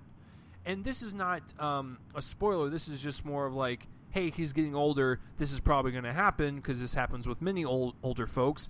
He's starting to get a little, kind of brain conditions, with memory loss and dementia and all that stuff. And they play around with that. And he is so, he's just so humble because he doesn't, and he's very fearful. He doesn't really know why he's doing the things he's doing. Like, he's very confused, and like you kind of relate to that because someone that suffers from these type of conditions and whatnot, and it was heartbreaking to watch. There's a few scenes where in the movie where I was like, he's gonna get nominated, but I honestly don't know which fucking scene they're gonna use when they play his clip, because he has so many good scenes within this movie that just strip him down to the core of who this character is, and just really kind of show that this is a man that could be on his last ropes in life, and he wants to not hurt people. He just wants to enjoy it and stuff, and there's just something kind of just intimate about it. I don't know, it's a really well thought out performance from him, and it's just so damn good. Like, I don't know how else to say it. It is down to his core of what that character is, and the humanizing of him is just I can't talk about it anymore because I'm gonna fucking cry. But as far as and I have to say this as well, the makeup and the hair on Wolverine and Patrick Stewart, holy shit, was it fucking good. Patrick Stewart is a naturally bald man, and the fact that you put like little hair follicles on the back of his head like that and make it look realistic was a very nice little touch. Every time when like there was a piece of violence that would happen and it would cut to like a cut on Wolverine, like the makeup was just so goddamn good. So I just had to say that just as a side note. As far as the other positives with the acting and the performance, I thought Daphne King was wonderful. Like I said, she has that ferociousness that you would want in her type of character. She's still kind of confused on where she's at and what she's doing and stuff, and then you actually get to see some really good emotional scenes from her as well. So I really enjoy her. Boyd Holbrook, like you said, I really like that kind of like smooth as butter southern accent that he's got going on. It really adds kind of adds to the villain in him. And I thought all the other performances were fine and whatnot. And I think one of the other villains, like Joel alluded to, his performance is fine. It's not the performance that bugs me. It is just the way he is written. But we'll lump all the negatives together just here pretty shortly. But Joel, let's dive into the look of the film, the cinematography, if you will.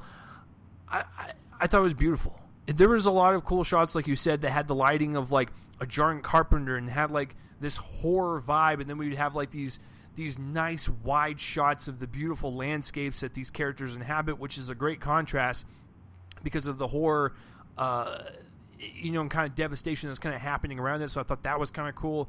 I love where they were at with Professor X and Stephen Merchant and the mutant, which I forgot to mention that performance was pretty good too. Like you said, very funny, but also still very subtle and kind of the sympathy and you know what I'm trying to say. Yeah. But anyways, the actual look of the film and stuff, it kind of has like that kind of warm color to it to kind of portray the Western aspect, but also have like the harsh shadows, like you said, with the horror, and then even with the CGI blood and even with the practical blood, just it looks all beautiful with the slicing and dicing of the fucking blood just flying everywhere. It's just a work of art, ladies and gentlemen. And yeah, so I really like the visual aesthetic of the film. It really kind of just adds to the overall epic scope of Logan. So Joel, what about the cinematography and visual stylings of it did you like the most? Definitely the cinematography. It's John Matheson, who has worked on the series before. He shot First Class. I'm looking through here. Looks like that was it. The other of the X-Men films, he shot First Class as well. And I mean, he really he knows how to shoot stuff. I mean, the guy is one of the greats. And I love the dusky look. Yes.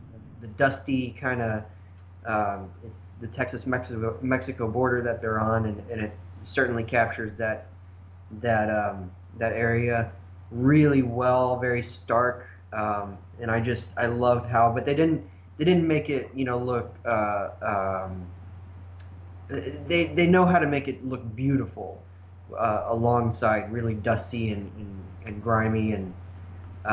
Anyway, it's just a great looking movie.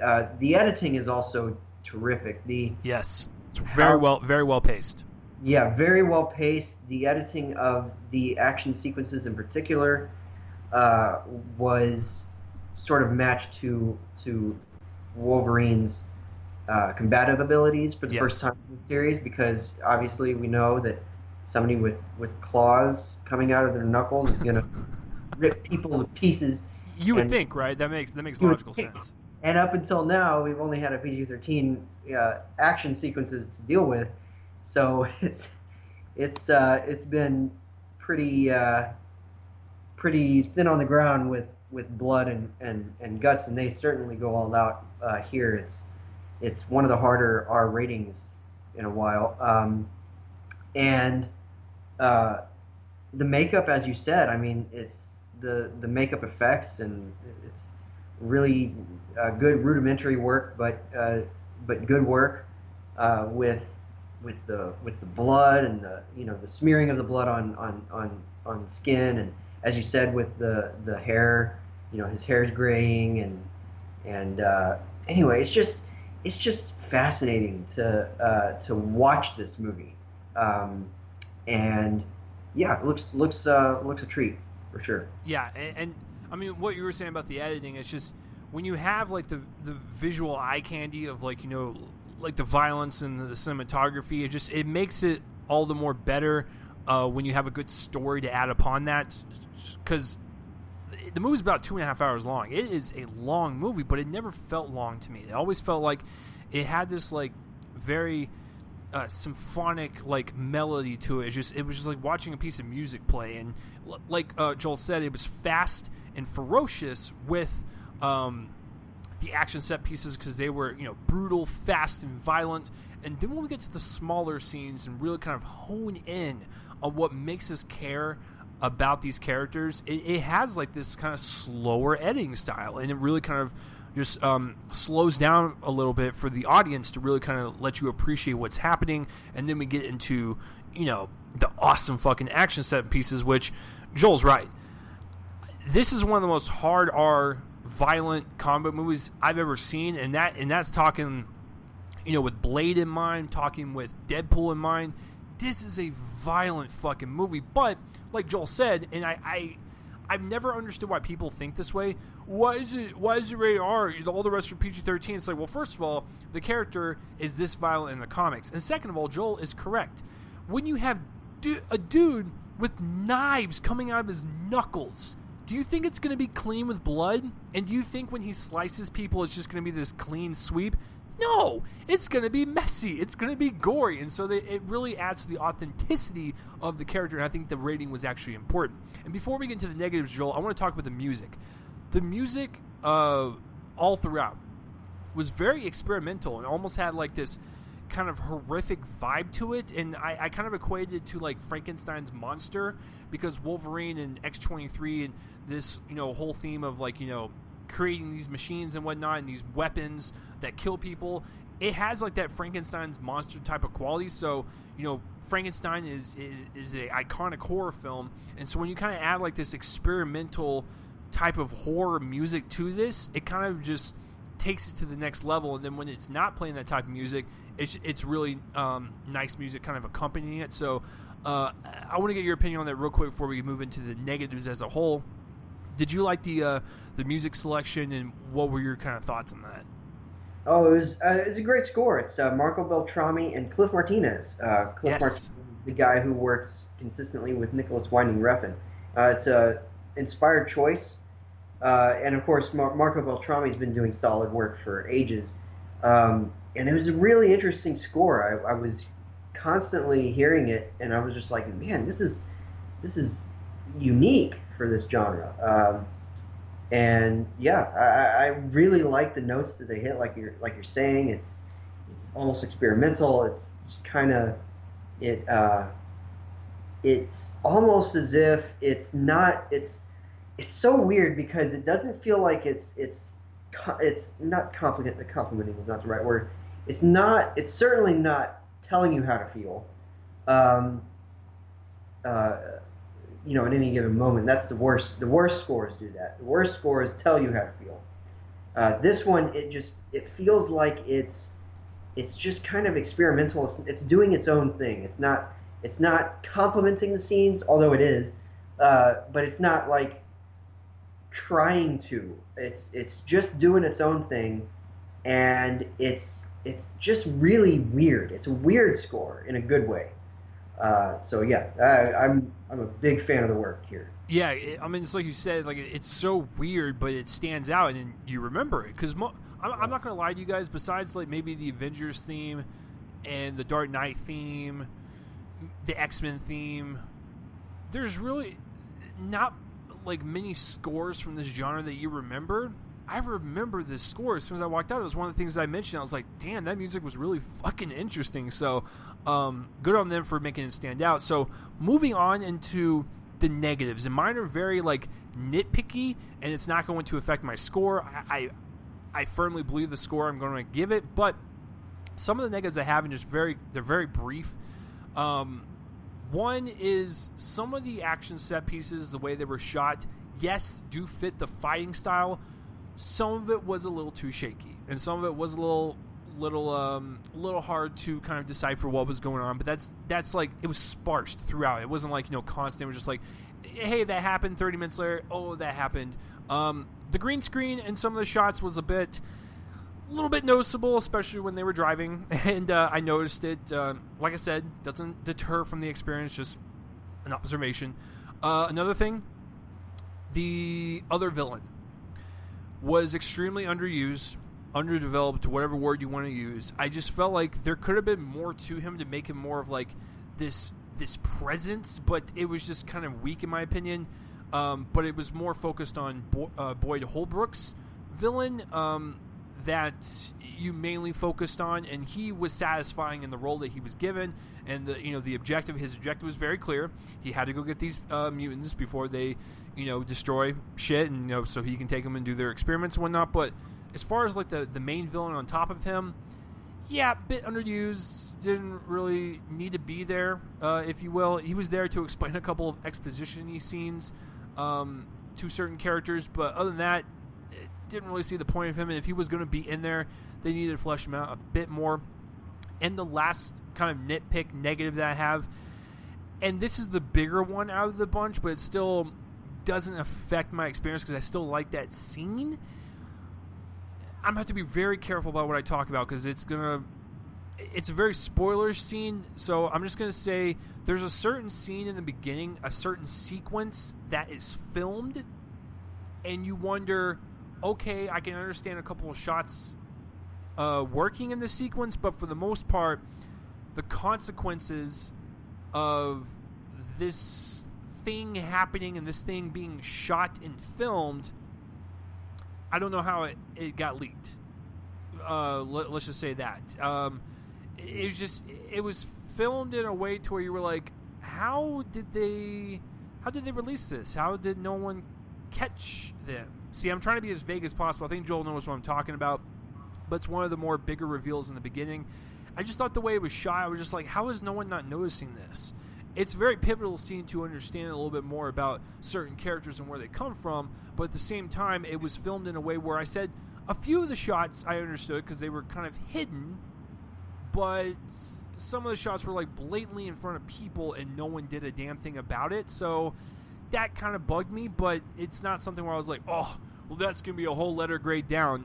No, it's a very small nitpick, but that's honestly all my negatives. I just flat out told you. And I guess another one, because I'm selfish, I wanted more. I wanted a 5-hour-long cut of this thing because it was just so fucking good. So, Joel, just what are some of the negatives for you, and then we will score this thing.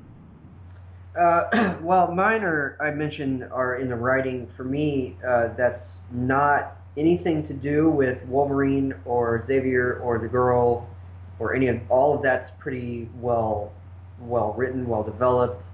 It's very thoughtful. It says a lot about its characters. But for me, the problem is the villains. For me, I like Boyd Holbrook's performance. The character's just a typical henchman. Yeah. And so are all the other henchmen. Of course, they don't really matter though. But he was better developed than the main villain. He was. but but that's development. The conception of the character is just a pretty typical pretty typical henchman. True, I'll give you that. And there wasn't much more to him beyond. There probably wasn't anything to him beyond what we do learn, and that kind of there's a bit of routine there. A lot of the exposition that I was mentioning, or that you mentioned, I think, was tied to that character, and the other villain was very underwhelming. I really didn't care about the other villain. Like, he didn't really seem all that threatening to me. The performance wasn't anything to write home about. It was just kind of a boring character. And so my problem is that whenever the narrative kind of turned away from the main plot and followed the villains, it falls into a bit of a routine that the other parts of the movie don't have, where we're just kind of following a snarling villain with a nefarious plan, and not that this movie didn't need that, because I get why it's included. It just felt like a distraction to me. But it's really, I mean, that's such a small problem, because the story of the movie is the story of the movie, and that's a subplot. So, the main part of this movie is Logan, the Logan and Xavier taking this girl to a place. I'm not going to mention it, but to a place for safe haven, and that's all stunning. It's all stunningly written. However, so you are going to compare it to, like, the story itself is like super meaty, and like the villain parts were like the fat that you could have cut off. basically, yeah, it is enough for me to lower it from a perfect rating, because those are still pretty important things in a movie. True. That's part of the narrative, and part of the writing. And I'm a screenwriting guy. I'm a storytelling guy. Ultimately, uh, and that affects it. That affected my experience of feeling a little, not bored, but a little bit like, okay, well, I'm just kind of being distracted from the main plot. So it does separate it from a perfect rating, but we'll get there in a second. That's basically my problem, is the villains and the performance of one of them. Okay. That's just kind of there on the screen. Okay. I mean, that's understandable. Like I said, I had a problem with the second one that wasn't as present, but it is what it is. I just think that the story that doesn't include the villains is just so strong that, like, even like with some of the weak villains, it doesn't really kind of affect it for me.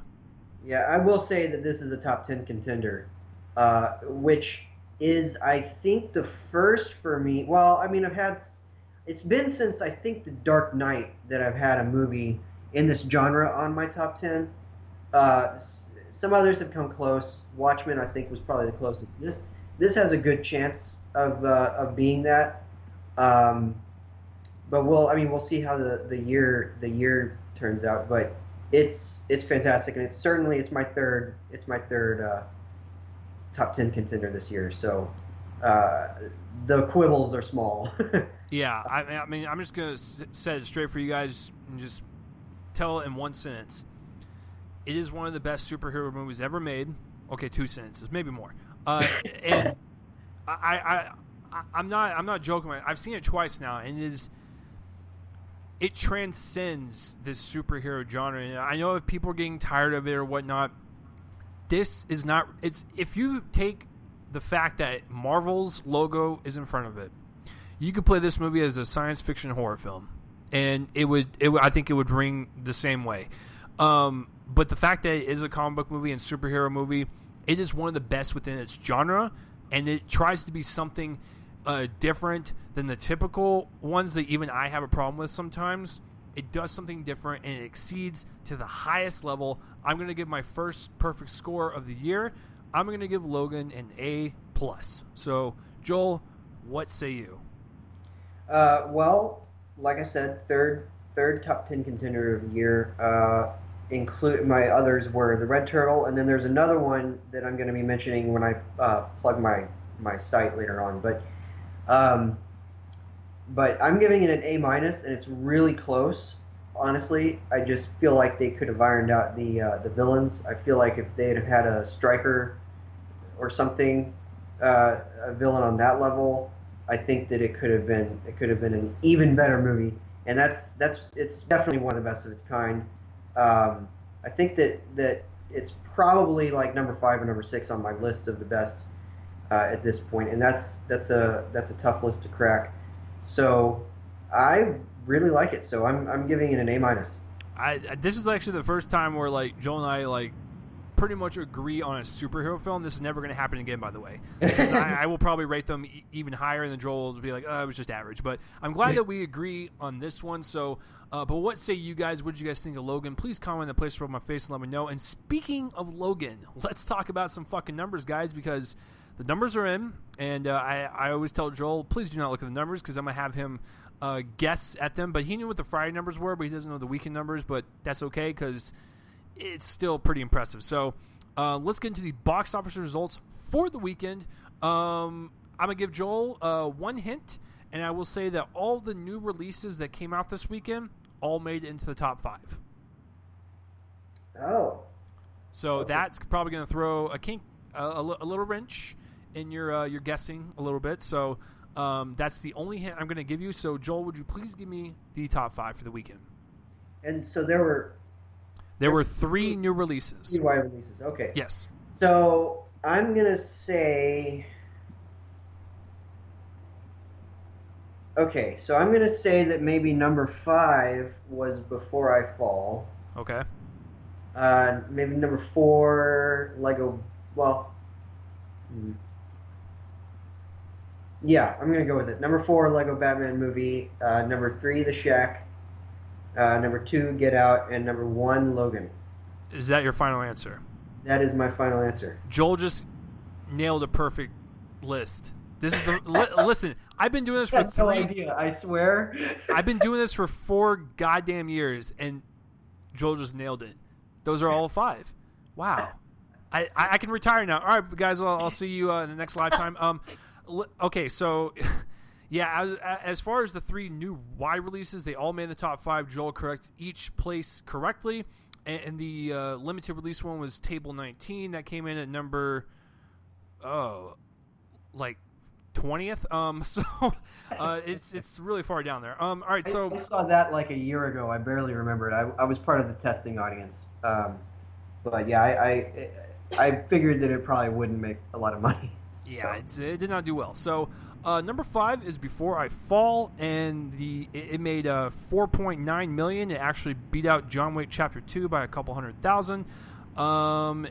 Its budget, if my computer will stop fucking up, its budget is. All right, it is not listed, so that's cute. That's fun. I don't think it probably would have cost that much, so it's probably like made half its money back, so good for it. Number 4 is the Lego Batman movie with another $11.6 million. Right now, domestically, which is the U.S. and Canada, it's got $148 million, and worldwide it's got $241. That's fucking awesome because I love that movie. And I think the budget, it was $80 million, so you guys know the rules. You got to double that, and then you got to add the PA and marketing to break even because the theaters got to take their cut. So 80, double it to 160. I'm going to say they spent a good probably 40 to 50 million on marketing at least. So I'm going to say about, for shits and giggles, I'll say about 225 maybe to break even. It's made 241 million worldwide, so it's doing pretty good. I really loved it, so I hope more people see it. Number 3 is The Shack. The good old Shack, which is a religious movie. No wonder it's in the top 5. It made $16.1 million domestically. This is just domestic numbers. No worldwide numbers came in.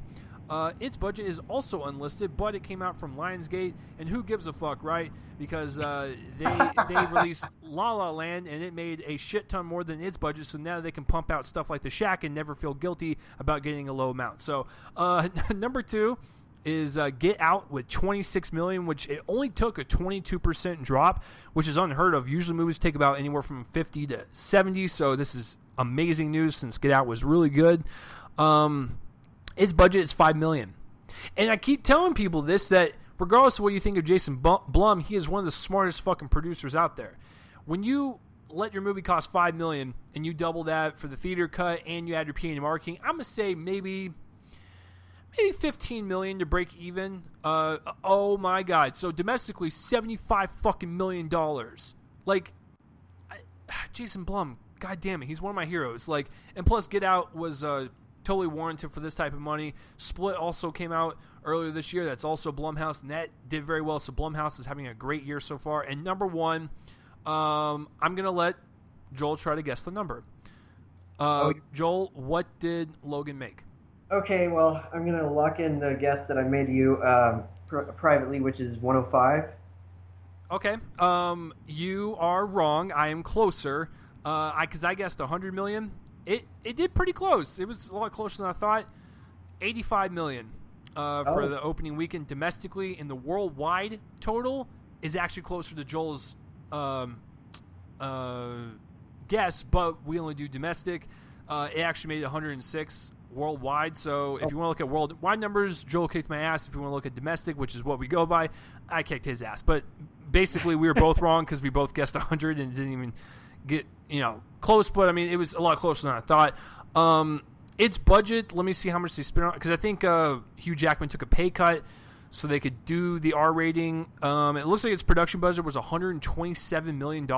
So if you double that, we're looking at, what is it, 254, and that's just to break even. And with its marketing, I'm going to say about 300 to break even, because it had a shit ton of marketing, which, by the way, the Super Bowl earlier this year was played on Fox, and Fox is owned by 20th Century Fox, is under the same umbrella, so they got discounts for their trailers and whatnot, but still, that's still money they had to pump into the marketing. So it needs to make about 300-ish to break even. The fact that it made $100 million opening weekend, it's a little concerning because it needs to make way more, but I think this one will have legs because it's got a 93% on Rotten Tomatoes. People like Joel and I are raving about it. I've only seen like 2 people amongst Twitter and Facebook that just absolutely hate it, so it's very well beloved. So yeah, it's on its way to get there, but it needs to make a whole lot more. But good job for number 1. And that will do it for this week's episode, guys, of Real Man Colin, the Movie Podcast. I want to thank you guys for listening, and I want to thank my guests for coming on once again, not by blackmail. Joel, can you plug your stuff for the wonderful listeners out there? I will. I have a little bit of extra stuff to plug this week. You can find me at Twitter at Copling_Joel. I've got my website, joelonfilm.com. I've got this review, which I gave 3.5 stars. I rate out of stars on my website. I gave it 3.5. I've also got reviews for XX, which is that anthology of horror shorts directed by women. That was okay. And then I've got my first 4-star review this year is for a movie called The Girl with All the Gifts. Everybody go watch that. It's on iTunes right now, and it's on VOD. Go watch it.